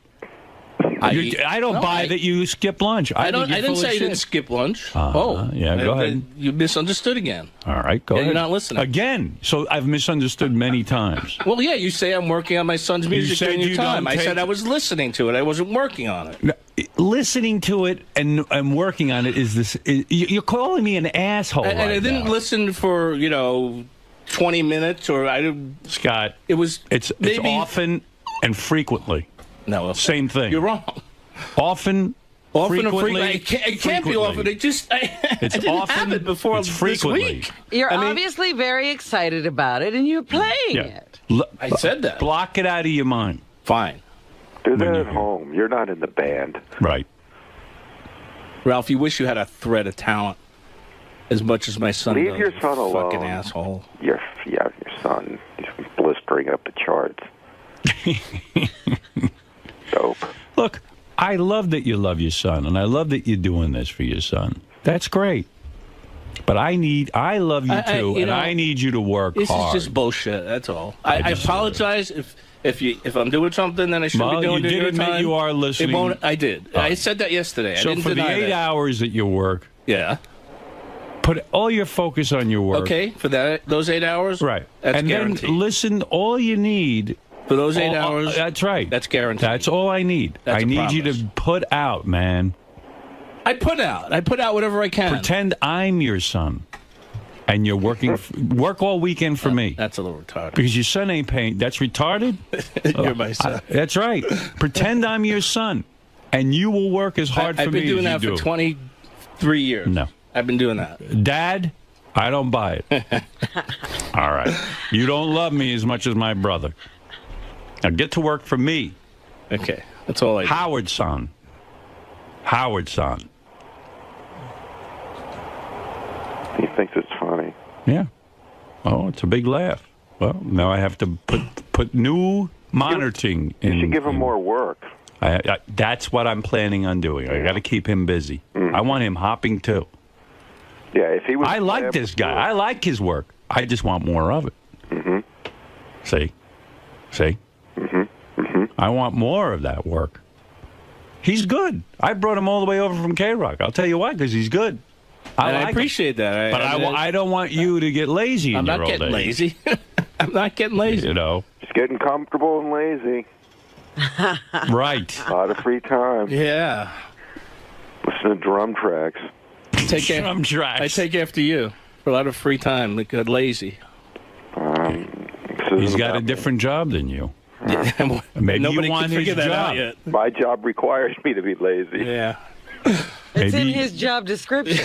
Maybe you want his job. That's something you'll have to talk to me about in private. I don't want Move over, Ralph. Yeah, really. Coming after you, Ralph. You know what I'd like to see you in? Big baggy jeans and a horrible shirt. There you go.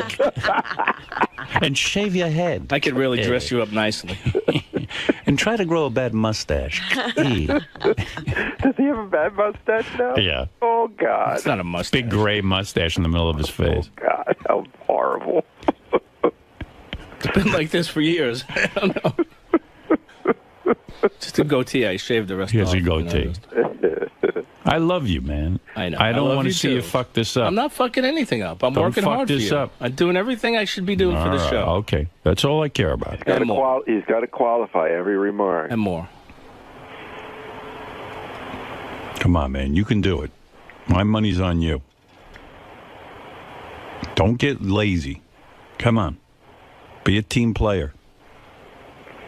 I am. I've been a Because I get reports on you. He says an album only comes out once every 4 years. Howard. I didn't say that. No, I get a report through many Oh, sources. you think I've been doing it before that? That's Just bullshit. That's come on, total man. bullshit. Show me what you got. Okay. Hold on a second. But son's going to drum you right out of a job.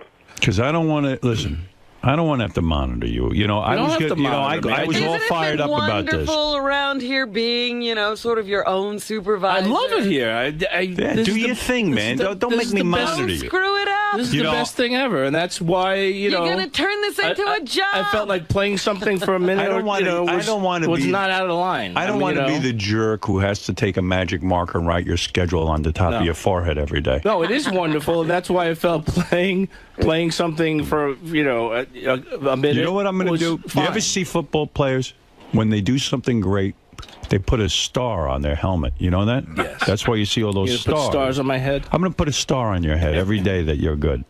And the more stars you have on your head, thanks. What does he get when he's bad? A dunce cap. No star.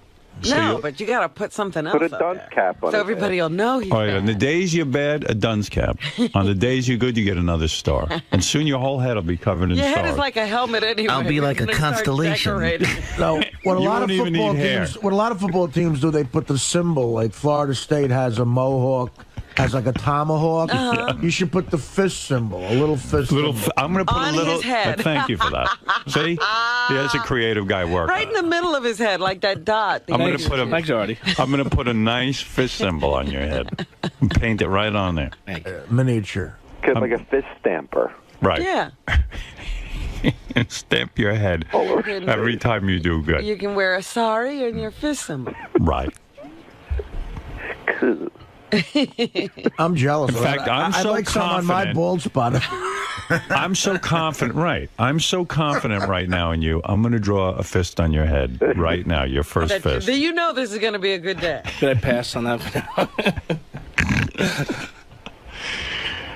You know when you go to church and they put the ashes in the middle of your head? That's what I'm going to do. Big fist right in the middle of your head. In ash. To remind you when you have a good day. Everybody's going to think you're a married Indian woman. Right. I know you're in there working on Heinz Special, but maybe you could have gotten it done in 2 days as opposed to a week if you weren't busy with the music. That's what I'm worried about. Heinz doesn't know if you're doing it fast. He's not. He's new to radio. Whatever I have, I do it, and then I did your job, so I know your job. I understand that. I think even John was saying he's incredibly slow. Who? John? Were you John? Did you find him slow? When, Ralph? The other day when we were talking on the phone. All right, John. Yeah, you guys talk so much. Did you say that, John? No. Ralph's doing his job incredibly well. Oh, okay. He said you're a big bald loser and you work really slow. Well, I'm looking forward to seeing those gold stars on your head because people are going to walk through the halls and go, there's a winner. Thank you. Who's he? There's a winner. Muttley on the phone? That'll never happen. Listen, you're a talented guy. You're the best engineer I ever came across in this business. Thank you. I mean, you mean that? I mean it from the bottom of my heart. Really? But you know what it is with these prima donnas? Now you can't get him to do anything. I can't get him to do anything. He's busy producing.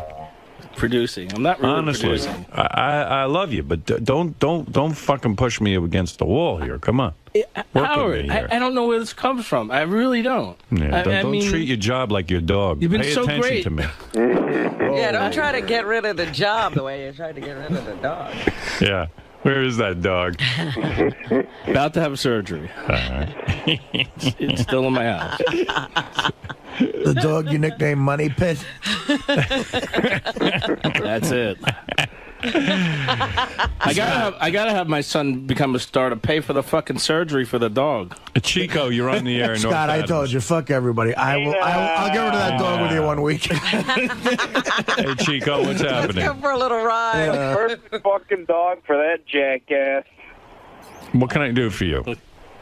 Howard, you're letting them walk all over you, man. No, I'm not. Let me tell you something. I'm very aware. Taking advantage of you. That's true, but that's why I'm calling them out, and that's why I'm saying, look, between me and you, Scott, yes, you can say whatever you want to save face here. I know what's going on back there. Fine. I know how many times you're busy with listening to your son's music. Okay. And I'm just saying, enough. Stop. Okay. Time to get back to work. Fine. You know, show people what you got. Fine. It's not 2 times you listen to him. It's many, many, many, many times. People are now singing the words. Yeah. There are people who know the words to the song. So he tries to fool me sometimes. He listens to his son's music with the headphones on, but I'm aware of even when the headphones are on what goes on. Those are just 2 times he got caught. Oh, believe me, he's been caught more than 2 times, but he's got the headphones I guess on. I never put headphones on for anything else either. You say the song is not racing up the charts. It's a hit around here. By the way, just so you know... There is no song. It's not even, there's nothing. I put Sal in charge of a chart that's going to monitor your work. There it is. It's the Scott's work checklist. You can see him back there on the Howard TV. He puts something into Scott's board where he could listen to what he's doing all day? Well, something like that is being worked on. Okay, good. Hey, Howard?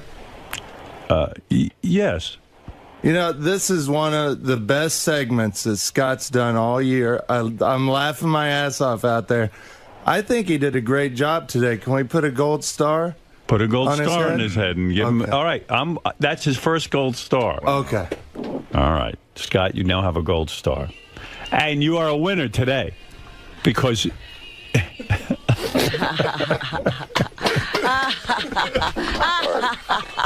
Look how good you look. It's got to be smaller. I was looking for something to compliment my bald head. The hats didn't work, Now you're a winner. Thank you. Who's the big winner? You have to see this gold star. Oh, my God. The cloud's gone. I got a star now. You're a winner today. How proud do you feel right now with a big star on your head? I feel like I'm in 3rd grade again. Like I got my gold star, no more dunce cap, and I'm really proud of myself. Listen, I love the work you do. Give me more of it. Thank you. No problem. All right. You are good. Thank you. Your work is not being questioned here. It's just I need more of it. Well, yeah. Yeah, I need more of it. Okay. Focus. Output. Focus. You got it. Focus is the word of the day. Yeah, Write focus on the star. John, take a magic marker and write focus on that star. Would you mind? No, that's all right. Do you mind? Oh, it'll be a good reminder when you look in the mirror. Here, it's all right. He can do it right there on your head. And be sure not to get any ink on his head. Yeah, write it backwards so he can read it in the mirror. All right, let me see it. Focus. Yeah, there it is.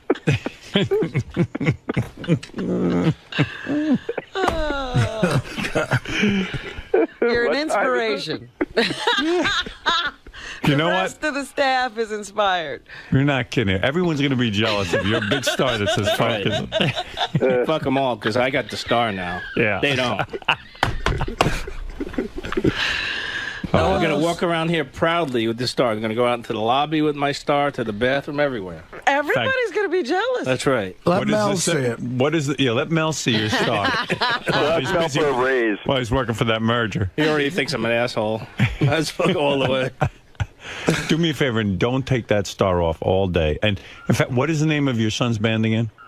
Emergency Now. They should change their name to Focus. Yes. Because you've got a big Focus star. That's Now. great publicity. Wasn't there a band named that? Emergency what? Now. Emergency Now. I didn't name them. A terrible name. I mean, Emergency Now. All right, maybe that's good. What do I know? A lot of young kids now like this kind of names. I mean, yeah. All right, listen. I know your son. Your son's a talented kid. Very I like talented. It. Yeah. Stevie Ray Vaughan's father had a star at work. Is that right? A lot of famous guitarists. I didn't know that. He earned a star like Scott? Several times. That Richard makes a nice star, doesn't he? Beautiful. With the tape on it and everything. I have to go look in the mirror. You're not going to believe I it. can't stop staring at it. There you go. I'm so proud now. Look at that. Look, there you go. Look on the monitor. Beautiful. Can't see I'm bald now. You're not a bad-looking man. Not with your star. Yeah. Anything helps. What a look that is. All right. Listen, seriously, Scott, Let's thank start a new fad now. you. All right. Thank you. Please. Please help me. That's all I'm asking for. I need your help. You look like 𝗫𝗄𝗃. A big stain on his head. A grape stain? Yeah. I don't know if I'm going to have any more room for more stars. Maybe I could put stars on top of that star. Oh, don't worry. He won't do anything else right. You're saying this is his only Thanks star? for the confidence, Ralph. That's it. You're saying this is his only star he's ever going to get? That's it. Yes, Jim, go ahead. You're on the air in Scranton. Good morning, Howard. How you doing? I got an idea. Why don't you put a fucking helmet cam on that bald head of his, and then you can record everything, and then Gary can watch the tape at the end. No, he's always at his work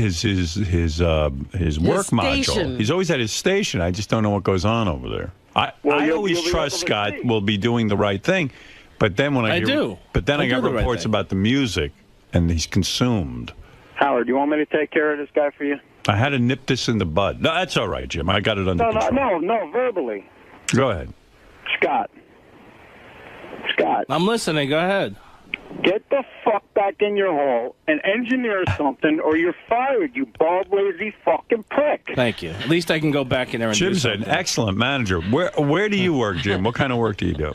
I'm a garbage man. Right. Well, let me tell you. You know what? Laugh all you want, Scott, but I'll tell you what. Made me laugh. I make $17 an hour. That's pretty good. No one's laughing now, Scott. I'm not laughing now. Sorry. I didn't realize you made that much. Maybe I'll switch careers. In Pennsylvania, I'm fucking rich. Let me tell you, this guy's probably got a mansion. Only cost $75,000. He's got a McMansion. Yeah, there you go. $75,000. That's right. You can buy a house in. You could buy a house in Scranton for $75,000. Wow. Is it a trailer? No.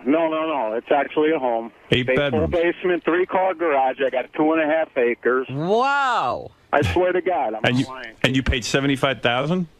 Actually, 79. Yeah, after all the closing costs and everything. Yeah. Wow. When did you buy this house?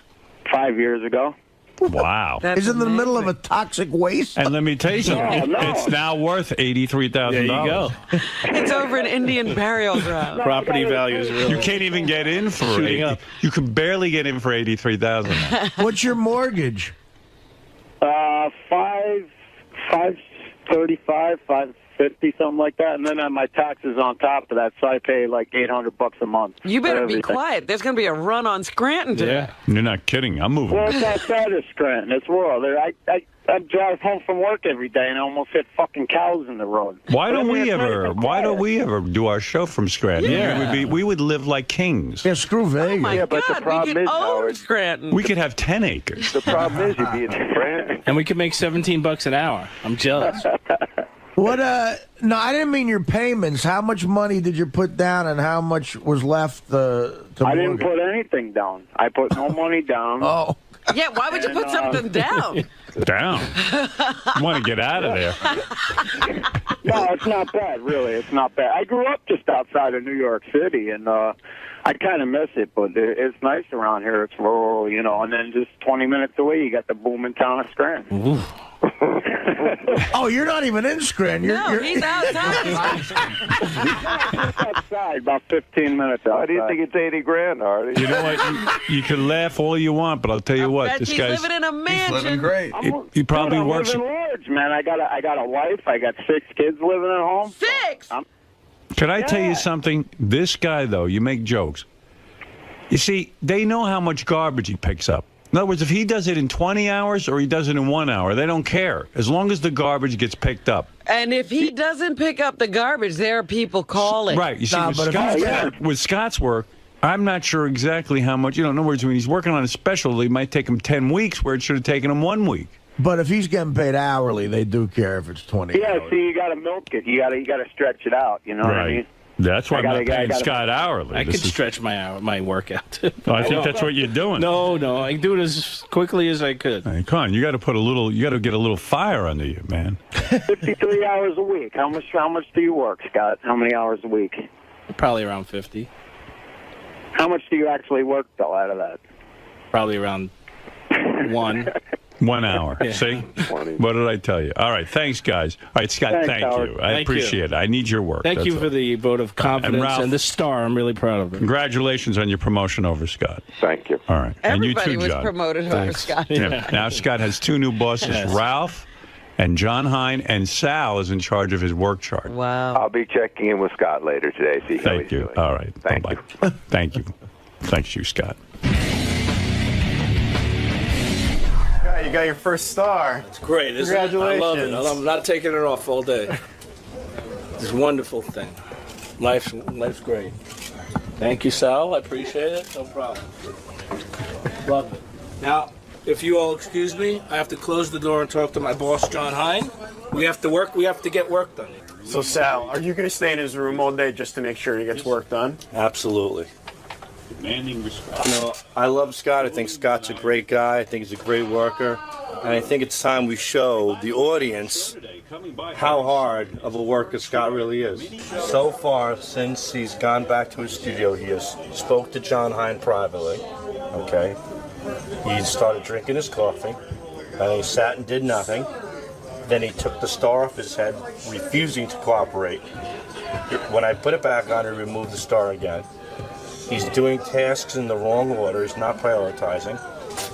He got up, did nothing, sat down again, did nothing. He failed to meet deadlines for the game show segment. He's being a wise ass, said he was jerking off on asked him what he was doing. So, Scott, do you think, is it going to be smooth sailing from here on out? It seems like... No, it's not going to be smooth sailing. Why would it be smooth? Well, you went in really defensive, and then halfway through your mood changed, and you it seemed like you were cooperating better. I always cooperate. Yeah, but when you went in, you started screaming. Yeah, because he's just busting my chops. And now, how do you feel about having Ralph and John and Sal watch over you every minute? It's fine if that's what they want to do. That's not going to get to you? No. Is it going to... Not worried about it. Is it going to hinder your relationships with them? I don't think so. I just do what I do. If they want to watch me do what I do, then it's fine. It's not going to change what I do. What I have to, not going to change my job, but what I have to do. So needless to say, you're not going to play any more music, or your son's music, right? No, I'm not going to do that. All right, keep up the good work. Now of You're So Vain. Why is this After special? all this talk, what do we need You're So Vain for? You won't tell me who this is about? Please tell me. Come on. Stop with the nonsense. Let me know. No, it's... I'm going to go to that James Taylor and smack him around for you, and you're not going to tell me right now, my audience, who You're So Vain is about? The answer would be so, you know, uninteresting to you. It's probably that accountant. That's what I figured. It's your the divorce. accountant. No wonder he's mad at you. That's right. Is it an honor to sing with your mother on this song? This is her classic signature song. I can't tell you how nice it is to be in my mom's band. Aside from her and David Saw over here on my right, I wouldn't want to be in anybody else's band. The material is high quality. That is the right answer. But I'm so shaken up after this conversation. Do you think, are you going to get nervous, or are you going to be able to perform? Oh, no, I was fine until I came in here. I should have waited. Do it. This will calm you down. Okay. This is a song you wrote many years ago, and yet you were doing a different take on it. Okay. And I will watch 𝗪𝗪𝗪𝗪 as well. I'm very impressed with Gary's cousin being in the band. All right, I'll shut my mouth now. Ready?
See, I like that arrangement.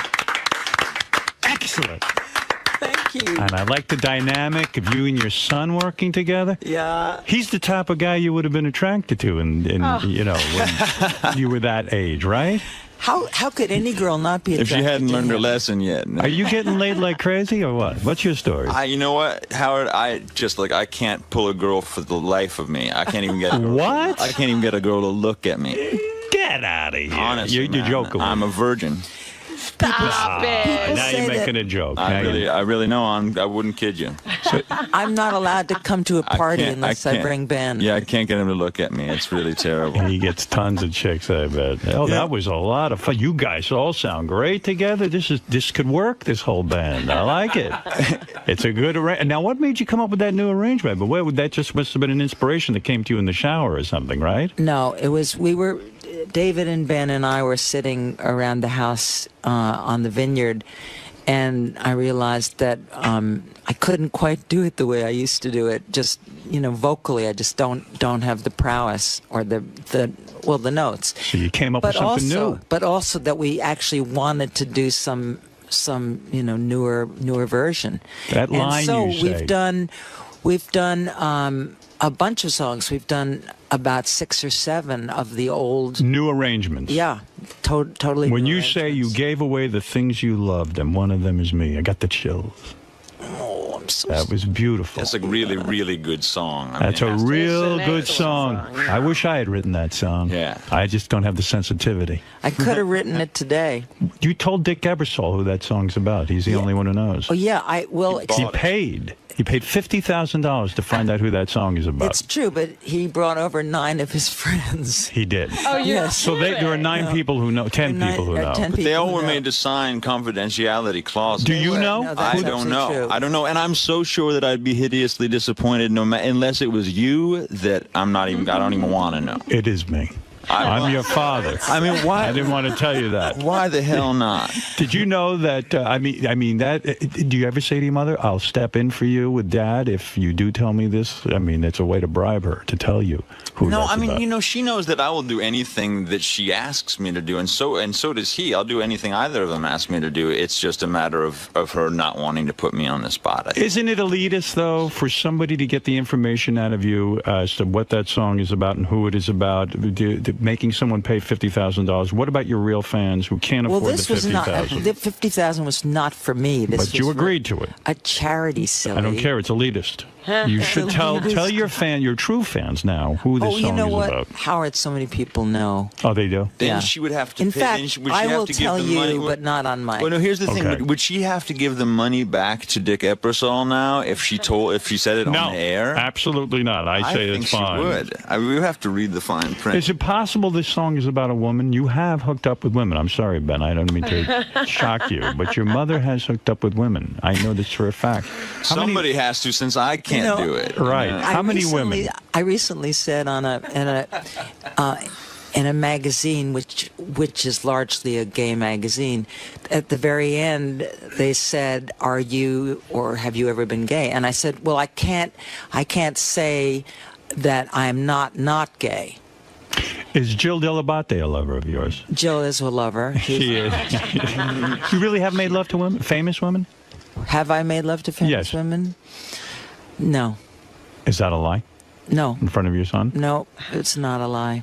I have been come on to. Yes. But I was too uptight. When did you try it? I was too uptight. You've never tried it with a woman? No. Oh, I see. But I wish very disappointing. I wish that I had. I think I'm too old for that. I mean, I have a fantastic boyfriend now who's almost a woman. This guy you're with now is a doctor, right? A surgeon? Yeah, he's incredible. You like him, Ben? I do. You do? I read that you go into the operating room with him. He operates on children, and you sit there and hold the kids' hands. Is that allowed by law? I don't hold. I Carly Simon in the operating room? I can't hold their hands because my hands aren't as sterile as they should be. But I wear the cap and I wear the blue suit and everything. And you're in the operating room. And I'm in the operating room and I sing to them while they're going under anesthesia because they're scared. And so does he ever allow you to sew them up or to do actual perform surgery? No, but I sew him up a good deal of the time. You really dig this guy, huh? I do. You're happy? Yes. You gonna marry this guy, or are you? I don't think so. I don't think marriage is in my future again. Are you in done this life. with marriage? I think I'm through with marriage. Yeah. Even though if I was Really? going to marry anybody, it would be him. And when your boyfriend is operating on these kids, do these kids ever look up and go, "Hey, who's this crazy chick singing? I'm trying to get operated." Probably. They're probably a little nervous, right? Except that the good thing is, and what I really love, and what I want probably to segue my career as a singer into is working with him in the hospital, because I'm there when they wake up too. Because it's the anesthesia. I would love for you to be in the hospital when I'm operated on. Are you kidding? And singing to me? I'd be like, wow, Carly Simon is singing to me. Yeah, you count down from 17 while you say that. That is beautiful. Now, there's a new album out, I understand. Carly's new album, The Kind of Love. This Kind of Love. This Kind of Love is in stores now. And for Carly's upcoming tour dates. Smart. You have an up-and-coming tour date You have for me? upcoming tour dates. Go to carlysimon.com. So you will be out on the road. Well, this is... You will catch up to James Taylor in terms of net worth. Very dependent upon... I have a deal with Starbucks. Right. Who I signed with, and they had an arm of their division called Hear Music, and 3 days after my record was released, they fired everybody from the Hear Music label. Terrific. Yeah. Couldn't ask for a better situation. That's right. As an artist. So I am kind of doing this on my own right now, whether or not Mr. Howard Schultz, who's the president of Starbucks, will actually come to the table and admit that he was wrong and rectify things. I see. I don't have a secure answer as to whether he's going to do that or not. I just received a report that when James Taylor learned you signed with Starbucks, he spit out his latte. He doesn't want anything to do with them. And James was behind the firing, believe it or not. They signed James during the 2 months that they were not getting in touch with me. I swear to God, that's true. They signed James. Yeah. You two cannot get away from each other. They're always involved in the same thing. There's a stipulation that they're not meant to be on the same shelf at the same time. I like that. Everyone knows it. I'm looking at your hair right now, Ben. Your father was Mick Jagger, I think. You've got a full, thick head of hair. You know what? I think that it's possible that THC cures baldness. That might be it. Who knows? No, his father was Miles Davis. Aha. That's shocking. I hear you're 25% black. Is that true, Carly? 1/8. 1/8 black. Myself also. I am 1/8 black. Are you really? Are you an octoroon? I'm an octoroon. A fellow octo. That's right. It's the best combination to My have. mother is mostly black. Carly, thanks so much for coming in. And I should mention on Howard TV, you can check out Carly's performance of You're So Vain. I want to thank your band. They were great. Great guys. Smart. Keep quiet. You know what I'm saying? Carly, how do you think it went in there? My mind is completely blown. Why is that? I just want to laugh and cry at the same minute. I'm really pretty blown out. I'm amazed. He's so powerful. He really is, and so completely cuts through everything. There's nothing false about him in the least, and he's not afraid of anyone. He's not afraid of any reaction. He's not, he just tells it like it is, and he's funny, and he's searing, and he's brilliant. I just love him. Now, Howard was kind of playing the mediator role. You were talking about your relationship with your ex-husband, or lack thereof, and you said that you would like to be on speaking terms with him. Do you think this is the start of, reconciliation between the two? Or he could move to Alaska. Could have been bad. You know what? I think that the more that something is focused on, in like that sort of negative way that this has been focused on, primarily because how weird is it that two people who've had two children together have not spoken to each other who are not in touch, who don't know I don't know his address or his phone number or anything. How weird is that? Of course it's going to be, the spotlight is eventually going to be on it. And I didn't put it on it. You know, it just was because it is the... Am I supposed to be looking there or there? Right into the camera. Oh, because it is the way it is. You know, if you don't force it, it just takes being on Howard. I mean, and that was the most... You know, I felt truly... I don't know what kind of a spotlight you feel like on Howard that you don't feel like that you're on anywhere else in the first place. He's so disarming, but he was also so kind. He's so kind. He can get a lot out of you, right, without you even being hesitant about it. That's not what I'm even saying. He's kind, and he's smart, and he's genuine, and he cares about... I felt that he cared about me. I felt that he cared about Sally and Ben. And that's what I can't... I mean, the other times that I've been... I mean, yes, of course, he makes the salacious comments that he has to make. Those go right by me. I don't think of that. I think about the very fact that his... I know that probably nobody else has ever said this about him, but he's dear. From America's Got Talent and the winner of Apprentice, the Celebrity Apprentice? I don't really, I was going to say to Gary, don't bring Piers Morgan in because I don't know who he is, but I have seen America's Got Talent. He's the British guy. He's like the Simon Cowell of that show. Right. And there was an article in the paper yesterday that convinced me I should have Piers Morgan on because they say that show is better than American Idol and that it really is the true competition and talent contest that America's been waiting for. Really? They gave it a great review. People love it. America's been waiting for a true talent contest? According to the New York Post. I didn't realize. Piers Morgan. I don't really know Piers' work, but he is like a Simon Cowell, and people but enjoy on it. Apprentice, he was a real dick, apparently. Yeah, people couldn't stand him. But he won. Yeah. Donald Trump could stand him. Never heard of him. Yeah, he's a British guy like Simon Cowell, and he gives his opinions. Oh. Yeah, where else do you get a name like Piers? You know what? This country doesn't have a good track record with Brits who give opinions. Okay, I'm Piers Morgan, a judge on America's Got Talent, in question marks. Why am I here? Because it's a lifetime's ambition. I've spent the last 43 miserable years of my life waiting to go on the Howard Stern show. And I finally got the call. And I've met the Queen of England 4 times.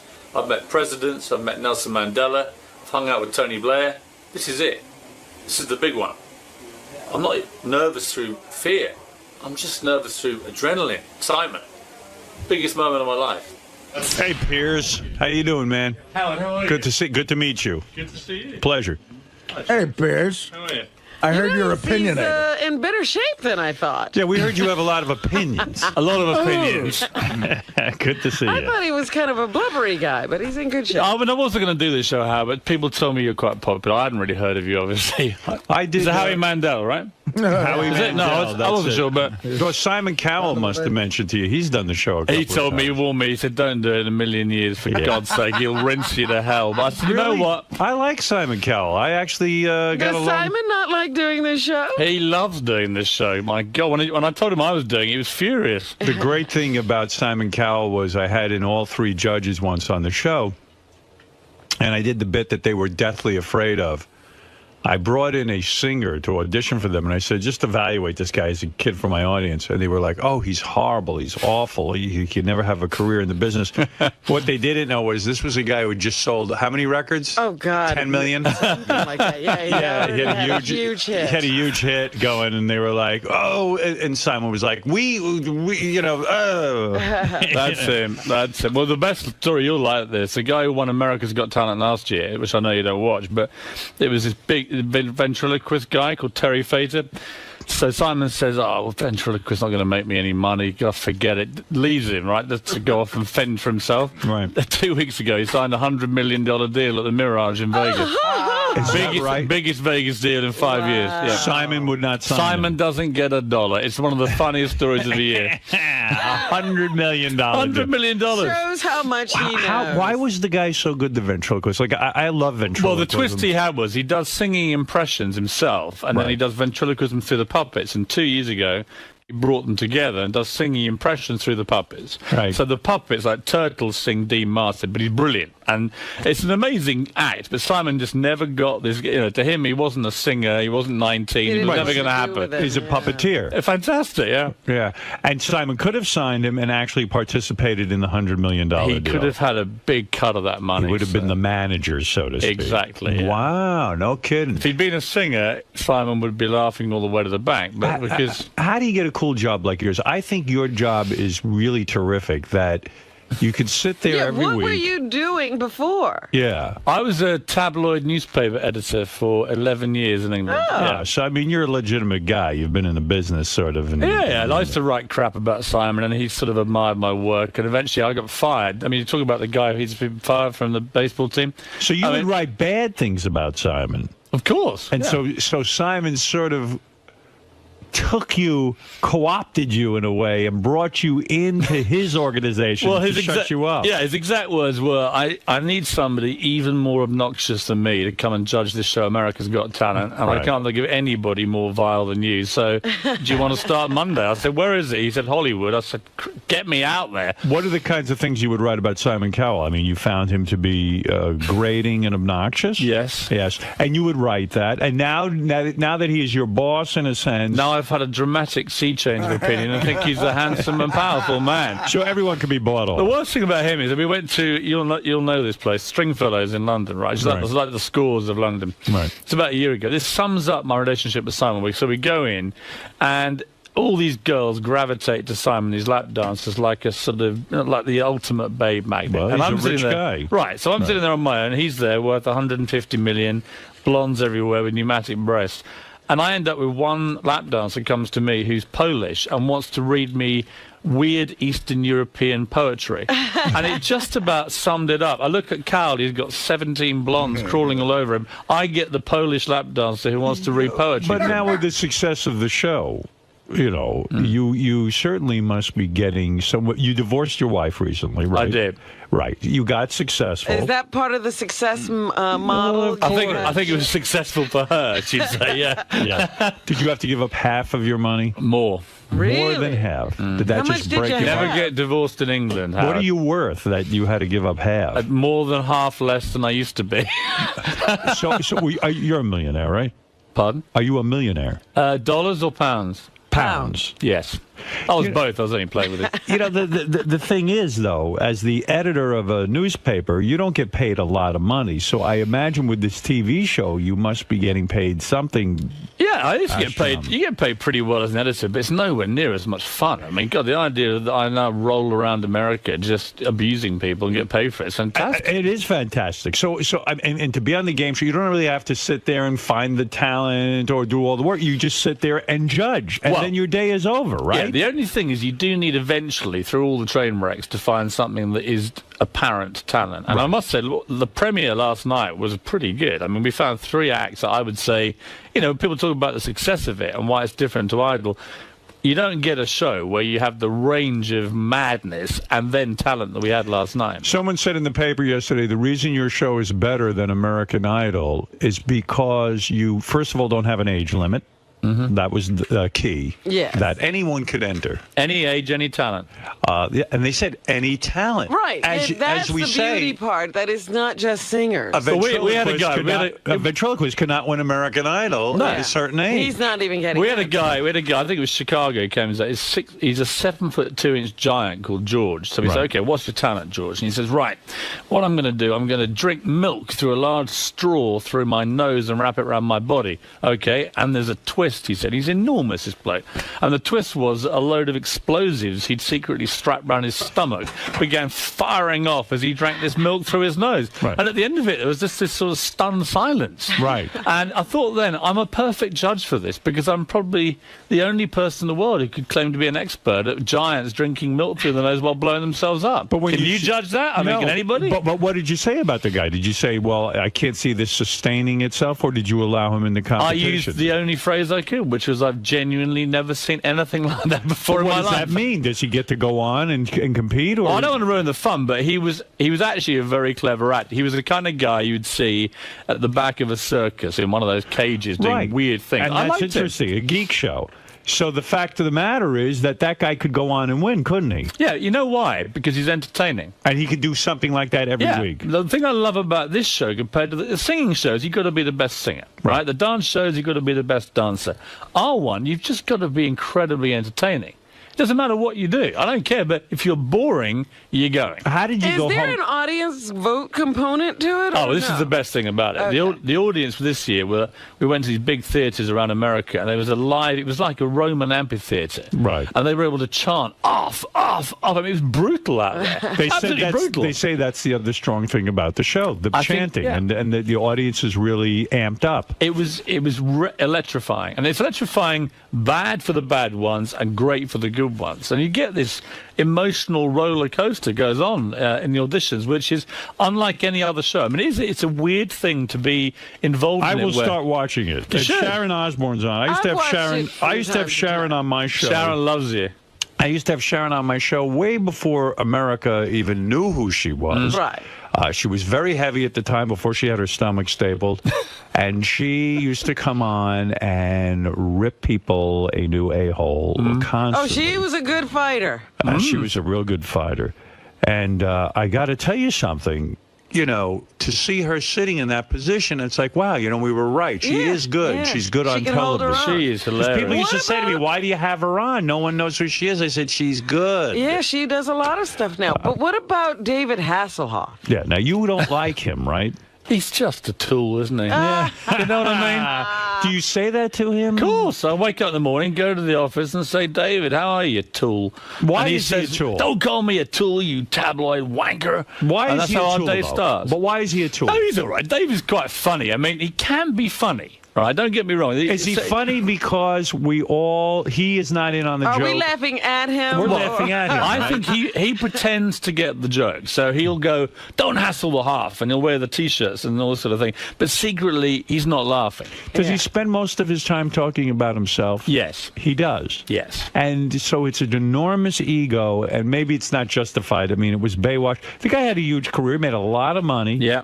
But he did all of these things that I guess people laugh at. He does weird things. It's like on one of the shows, you got to have continuity. You got to wear the same clothes for a day. Right. Otherwise, you know, in TV, it looks a bit weird. You turn up in one suit, you end the show in a different one. So one day, he wore the same gear all day, but at half time, he disappeared for an hour and came back. He'd had a spray tan. So his face had gone a different orange. And it's like, Dave, do you forget it's his one show today? So when you watch it on telly, it'll be like, wow, David Hasselhoff just got a suntan halfway through the show. And there's no explanation. He went, God, I didn't think of that, man. But he's funny. I mean, I tell people, they say, come on, is he really funny? I said, look, it was a day when he came in, and I said to him, I've had a ticket to the Playboy Mansion Midsummer Night's Dream party. I said, it's fantastic. And he went, my God, man, it's the greatest show ever. He said, the chicks are going to love you, man. And I said, well, yeah, but unfortunately, my girlfriend's here, and I've got to take my girlfriend. And he went, what? And with that, another act came on, and I could see him pondering the enormity of this crime that I was committing. Right. And eventually, at the end of the act, he said, God, man, do you not know the golden rule of the Playboy Mansion? Okay. You never take sand to the beach. Right. There you go. And that was funny, right? And I was like laughing, saying, that's a genuinely funny line. Well, you know what? I happen to agree with him. Yeah, he's right. What the hell are you doing bringing your girlfriend to the Playboy? Well, there was a moment about 2 o'clock in the morning in the grotto, and I totally agree with him. But anyway. I remember when I first heard that line 80 years ago. Is it that old? Yeah, it's very old. So what is it like when now you're having success on American television, you're getting well known, you're no longer just a newspaper editor, you go home and you announce to your wife, look, honey, you're out the door. When It was more a case of that happened 9 years ago. So. Oh, did it really? Oh, yeah, so this is before you were well known. Oh, yeah. Well, I was well known in Britain, but as a nasty tabloid editor, so I've always been pretty well reviled around the world. It's no problem. And do you have the hot girlfriend now? I mean, is very she hot girlfriend. Where did you meet this broad? She's a journalist. Yes. Yeah, if you're gonna dance with the devil, really, it's just easy. Newspaper or television? Newspapers. The TV ones. I mean, like you look at these chicks on Fox News. One has better legs and body than the next. Well, I've told her she's my pre-fame girlfriend. Right. Apparently, you have to get one of these in Hollywood now. My agent said that you need a pre-fame girlfriend and a really hot one when you really make it. So I said she's got about 6 months, but if it all goes wrong, I'll probably go back crawling to her. So your new job, really what you're saying to me is it's not as simple as it looks. In other words, yes, you give your opinion, but you really do at the end of the day have to have an educated sort of opinion, and you've got to come up with the goods. You've got to really understand what talent is. Well, I think you just have to understand. I mean, Simon Cowell is a populist genius. Right. He can watch any kind of... I do Britain's Got Talent with him. We're both judges. And his instinct for watching an act after 10 seconds and saying, is this going to work for the public is incredible. Right. When I judge it, I tend to do two things. One, you don't want to put just through all the acts that have just got great talent and leave it there. You've got to have entertaining people as well for the semi-finals. But ultimately, you've got to have a final where someone can win and America goes, wow, that was real talent. Right.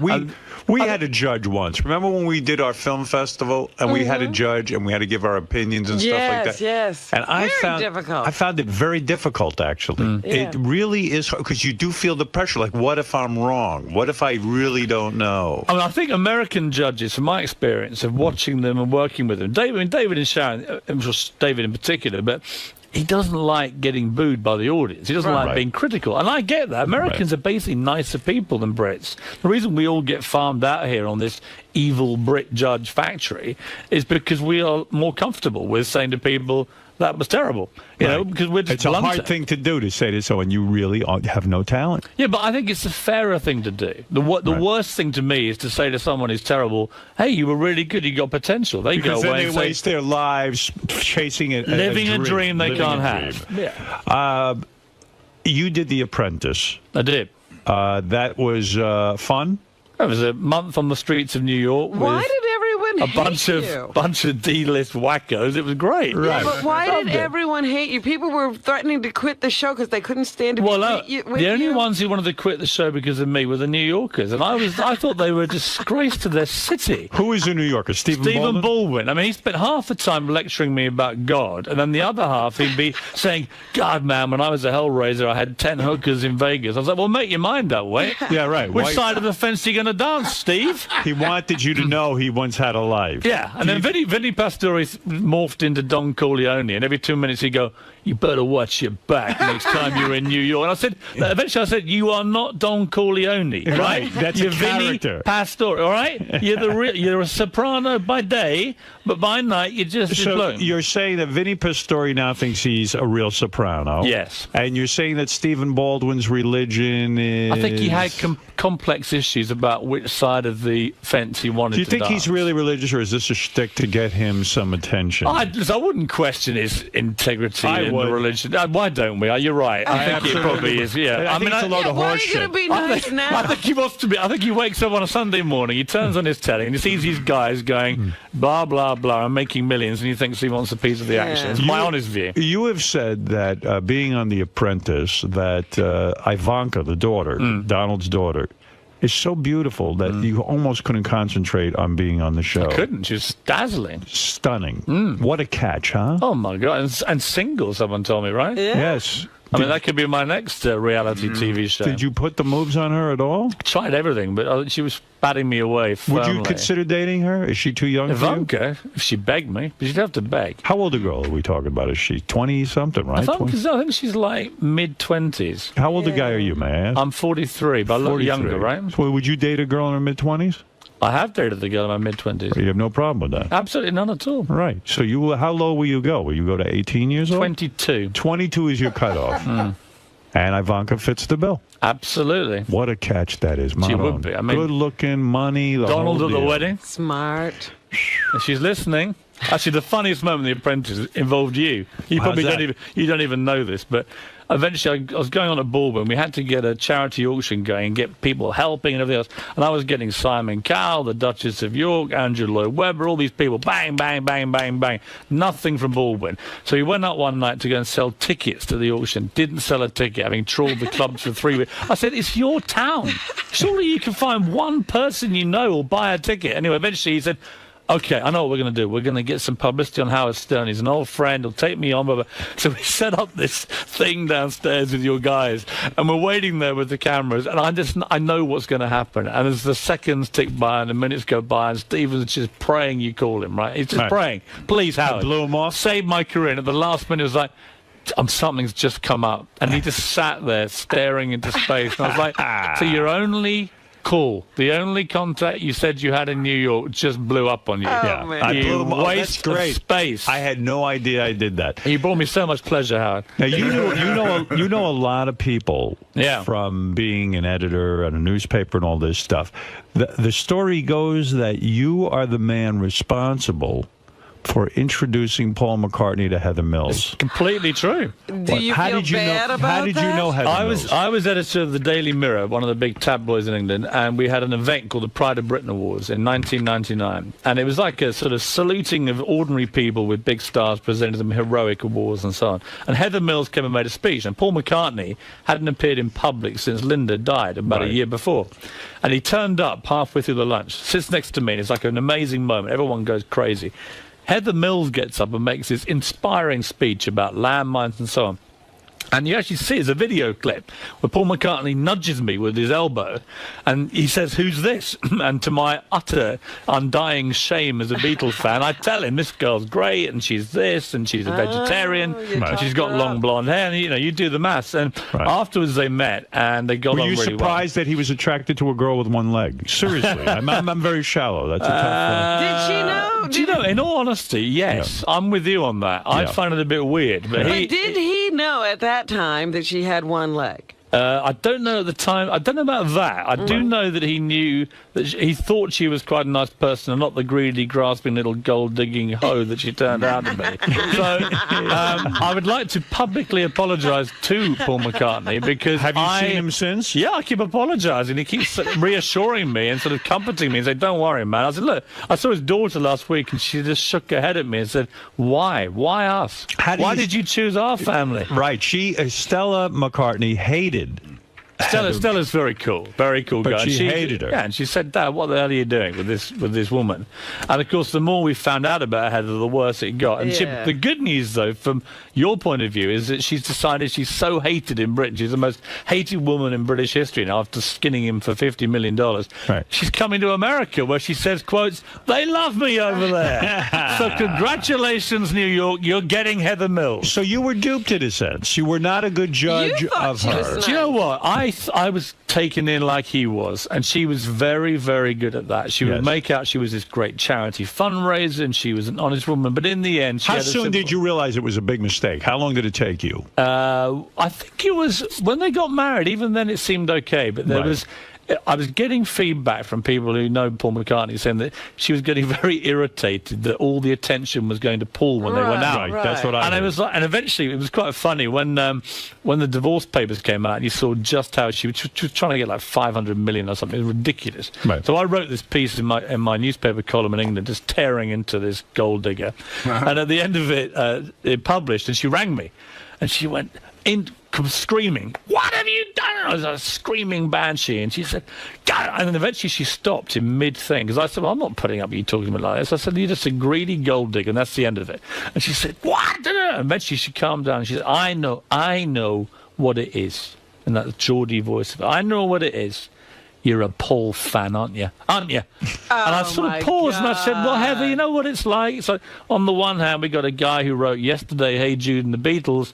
On the other hand, we have you, a gold-digging little bimbo, trying to skim him for all the profits of Hey Jude. It's not a difficult one, is it, love? Right. What? Bang! Boom! And that was it. That was the end of it. End of a beautiful relationship. So was the divorce her plan all along, do you think? It would be very cynical to think, but let's just say she's got a bit of form for taking old men to the cleaners, Howard. And how did you become so friendly with Paul McCartney? I was just a big Beatles fan, and we used to do stuff with him on the Daily Mirror. And the Daily Mirror is sort of working class Labour, left-wing paper in Britain, and it was very much his kind of roots from Liverpool. So he liked the paper and he became friendly with you. Yeah, and you can ring him up anytime. He's that much. Well, I wouldn't say that, but I mean, if I meet him, apart from apologising consistently, which I do, because he says to me, "Thanks, pal, you cost me $58 million." You know? You're a very expensive friend. You should chip in a bit. Yeah. What? Also, you mentioned that when you were a newspaper editor, you interviewed George Michael, the famous George Michael, and he confessed to you that he had sex with more than 500 men in the last 7 years. Is that right? It wasn't an interview. I went to a dinner party. I went to a dinner party, and I've been told you can be quite indiscreet. Anyway, this is about 3-4 years ago, and we sit there. There's about 8 of us, and bear in mind that I was there, and so was the editor of The Sun, who's another outrageous tabloid in Britain. You'd think he'd just show a little bit of discretion. Anyway, a few bottles of wine later, suddenly he just unburdens himself, and it's like he'd slept with 500 guys in the previous 7 years. What's his thing? He likes it in the behind, or he likes anal, or what is his thing? I think his thing is Hampstead Heath on a Friday night at midnight.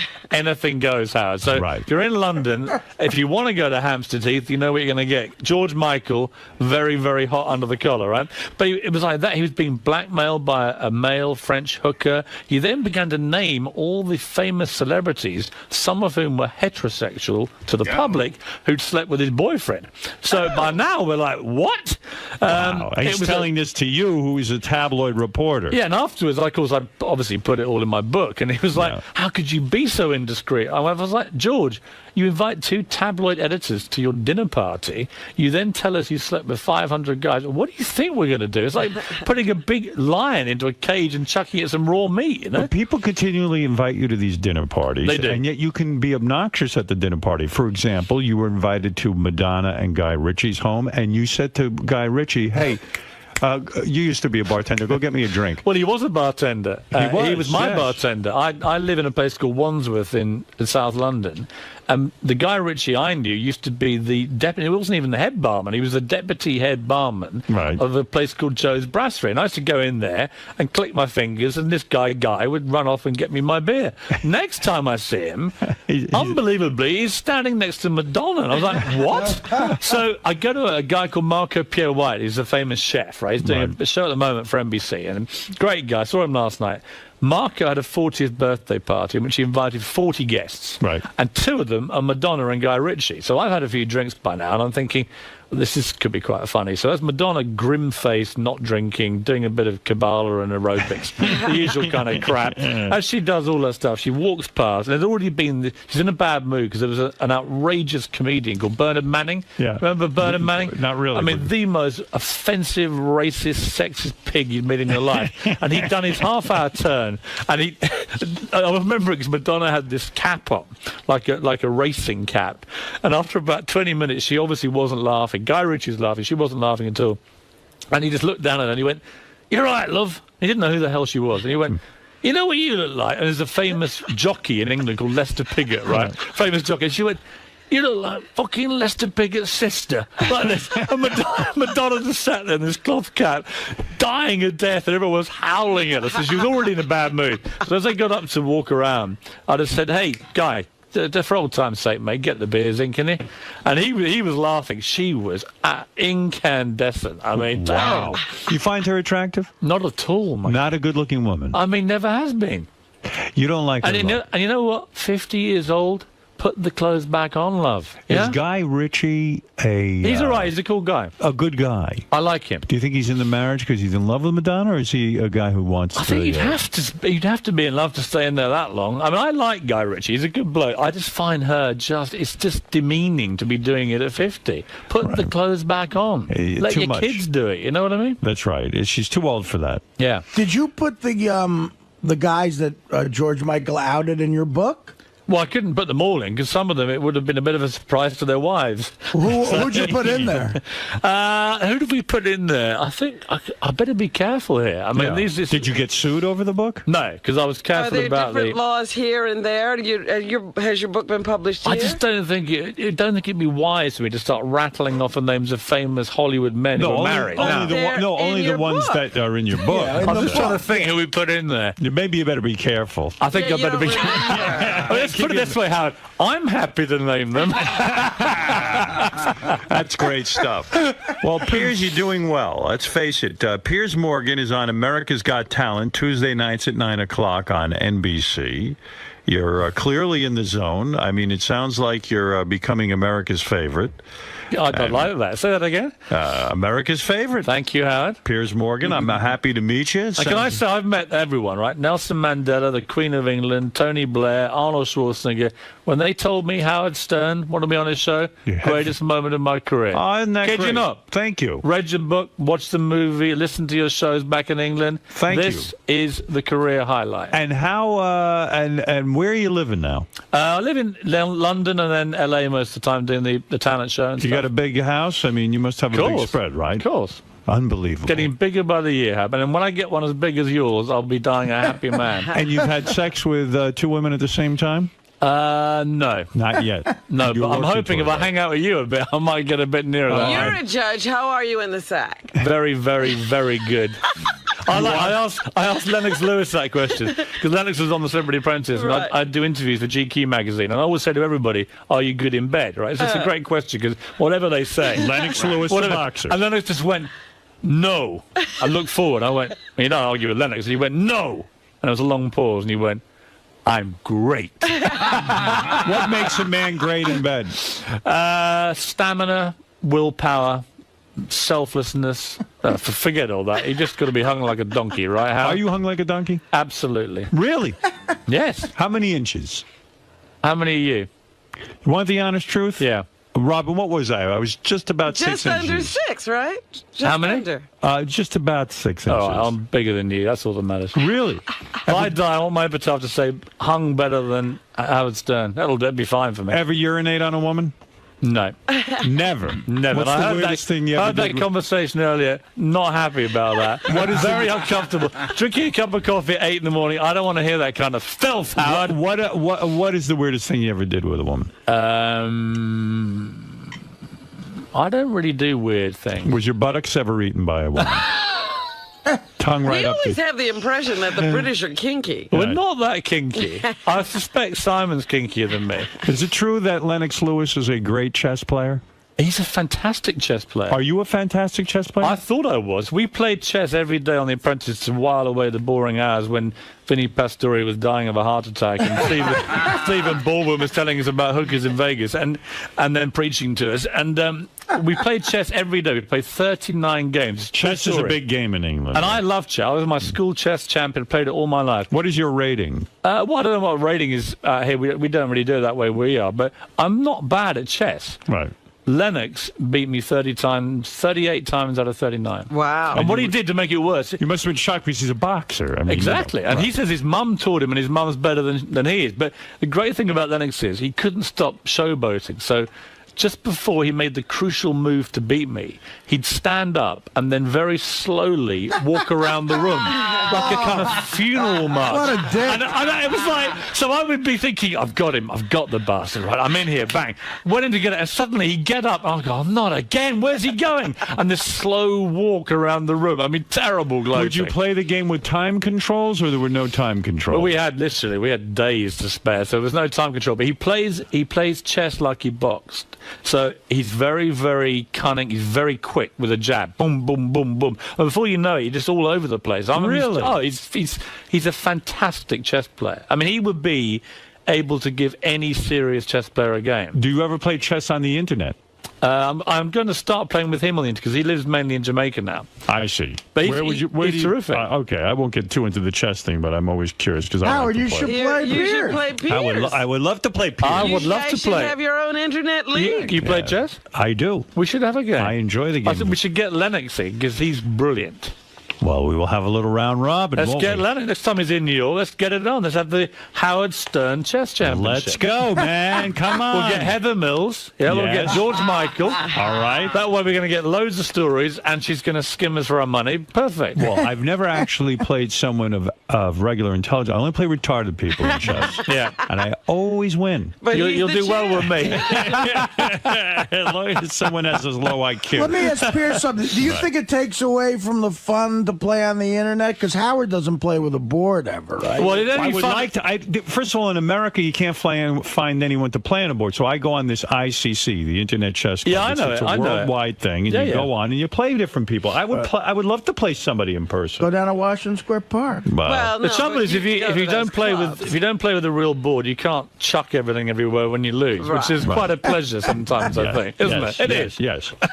Do you get embarrassed when Lennox Lewis beats you 32 times? Oh, my God, it was humiliating. But I thought I may as well write about this. I wrote about being beaten by Lennox at chess, and it was like, it was funny. Some people were like, well, don't be so surprised. Not all boxers are thick. Lennox is one of the sharpest guys I've ever met, and that's why he, in the end, it's interesting, walking around New York with Lennox Lewis, because I've loved boxing all my life. And I'd forgotten, obviously, he knocked out Mike Tyson. And this was the big New York hero. And it was the biggest reaction to any human being I've walked with, ever. It was incredible. And the respect for the guy, because he only got knocked out twice, Lennox Lewis. And both times he said to me, I went back and I beat those people. Right. And that was very important to him. So he beat everybody there was to beat. And it was this chess mind all the time, always 3 moves ahead. Great guy. The other great guy who I heard you do on here was Tito Ortiz. Yes. What a charming guy he was. Again, much smarter than you'd think. Yes. And he's got Jenna Jameson. Yes, he does. And who knows what goes on there. Well, let me tell you. Here's a couple of people want to say hi to Piers. And then, Jeff the Drunk, go ahead quickly. Oh, geez. Yeah, hi, Piers. Hey, Jeff. I was watching the show last night. The opera singer was awesome. He was fantastic, wasn't he? You're saying someone who sings the opera was good? It was better than that. It's a guy who, by day, sells insurance, this guy, Neil, right? And then he just ripped into Nessun Dorma by Pavarotti. It was awesome. Nessun Dorma by Pavarotti is my favorite. I can't believe Jeff the Drunk knows this kind of music. Trust me, Nessun Dorma is going to be huge. Marianne from Brooklyn, you're on the air. I absolutely love you on Celebrity Apprentice. You against Omarosa. You stood up to Donald Trump. Thank you. I'm a big fan of Simon. I absolutely adore you. And Howard, my Baba Booey song is on its way. Maybe Piers could judge it. Yes, hurry up with those Baba Booey songs. Yes, Brandon, go ahead. Hey, Howard, love you guys, man. Thank you. I just wanted to say, Piers, man, I've never heard of you before, dude, and you're a fucking funny motherfucker. Well, fuck you very much indeed. Howard had never heard of me before. Well, Piers is coming on blow. strong. He's coming on strong. In a couple of years, we won't even be able to get him on the show. You'll always get me, Howard. I said to your producer earlier, I'm available not just now, but every day you ever want me. Well, Piers, we might have to have you come in here and judge something the next time we do it. And I'm available for anything. All right, excellent. Piers, you're a good guy. I appreciate you coming on the show. Piers Morgan, America's Got Talent, Tuesday nights at 9 o'clock on NBC. He's living large with the big house, the girlfriend, and he hates Stephen Baldwin, I think. Yeah. Sounds like he's got a license to prim pussy, this guy. This is nice. It does, doesn't it? You're right. It Yeah. sure does. Unfortunately, I love my girlfriends. There may be a bit of a problem. Do you have any Playboy Playmates in your past? Well, Tiffany Fallon was on the show. She was lovely. But unfortunately, she slightly ruined things by announcing on day one she's pregnant. But you didn't by a make love to her. multi-millionaire rock star. It killed everything. On every level, I was finished. All right, Piers, we'll take a break. Thanks for coming in, and good luck with the show. I hear it's doing great. It was seriously a pleasure. Thank you. Thanks, Piers. Piers. Oh, survived, Howard. How was that, man? Fantastic. Looks like you made a new fan and a chess partner. Well, I'm going to be playing chess with Howard and Lennox, and I feel like we've just bonded, lifetime relationship. So what did you like about doing Howard's show? Well, you can say what the hell you like, can't you? It's fantastic. And he just goes with it. In fact, the more disgusting and depraved you get, the more he likes it. And that was brilliant. You know what? Howard's a legend. I mean, in my neck of the woods back in London, all we know about Howard is there's one DJ in the world worth going on, as Howard Stern. He's the number one. And I've done a lot of radio, a lot of TV in my life. Now I've done Howard Stern. I can die a happy man. All right, man. It was a great interview. Thanks for stopping by.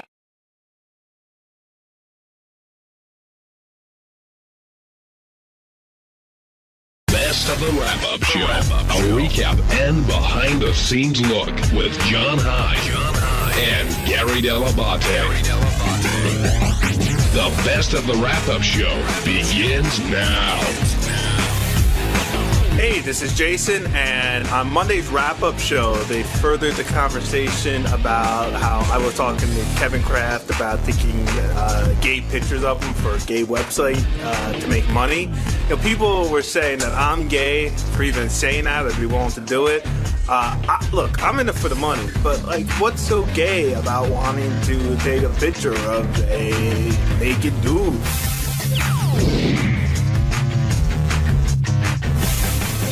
Jason Kaplan, you were a big highlight of today's show, starting with a page 69 item as your own little rag there comes back to bite you, I guess. Now, what is the deal with this photo shoot? I've heard conflicting stories, but the one that seems to be out there is that you were extremely eager and offered to take these photos, and you basically don't have a problem with it. No, that is the truth. I would take the pictures, and I don't have a problem with it. But you know, it was mostly joking around. We were sitting around. Kevin and I are friends, and you know, I guess he gets all these emails from gay guys who are attracted to him. So I'm like, dude, there's an easy way to make money. Take some gay photos, put them up on the web, charge people $15 a month, and let's start making some cash. And then, you know, that gets turned into so that was that was it. I mean, the let's part makes it sound like you were offering to do this. No, I said I'll take the pictures. I don't care. I really don't. I know Artie says I'm trying to prove how liberal I am or something, but you know, I don't know. I don't see what the big deal is. I actually know what's going on here for real. Jason get married in a couple months, and he's been telling me that, you know, the economy's really bad, that gas is a lot of money, that his fiance is like barely breaking even driving to work, and he said he might even go out and work an extra job just to make some money for the wedding. So I understand if he could talk Kevin into being a little gay, he could make some extra money for the wedding. All of that is true, although I wasn't necessarily trying to... It wasn't like I came up with some brilliant idea and ran to Kevin with it. It was all just like... Was this based on Will the Farter's business model? Well, that's what I kept using as an example. I'm like, dude, listen, if Will could get $3,000 a month for farting in his underwear on the internet, you could be fucking raking it in. I'm like, let's go. Let's do this. Now, Kevin, you thought Jason was joking, right? Kevin Kraft now joining At first, yeah, for... about the first 15 minutes it was going on, I thought it was a joke. And then at what point did it get really creepy? It wasn't really all that creepy. It just got to the point where I was like, all right, well, I made my mind up a long time ago that I would never do gay porn. But it's not gay porn. Let me ask you a question. If you were on vacation, you know, in Morocco, and you were walking around in a Speedo, is that gay? Yes. Okay. Case closed. All right. If you missed it, here's how everything went down on the show. Number 3, Teddy. Dude, take some pictures, throw them up on the web, make some money off it if you're going to do it. And then he's like, ew, I'm not going to do that. And I said, I'll take your pictures. I don't care. You want to take pictures of him jerking off? I don't know. I didn't say jerking off. I didn't say that. But naked? Dude, they're blowing the story out of proportion. You really want to be responsible for taking naked pictures of him and like starting him in gay porn? Wow. Like, you really want anything to do with that? And like,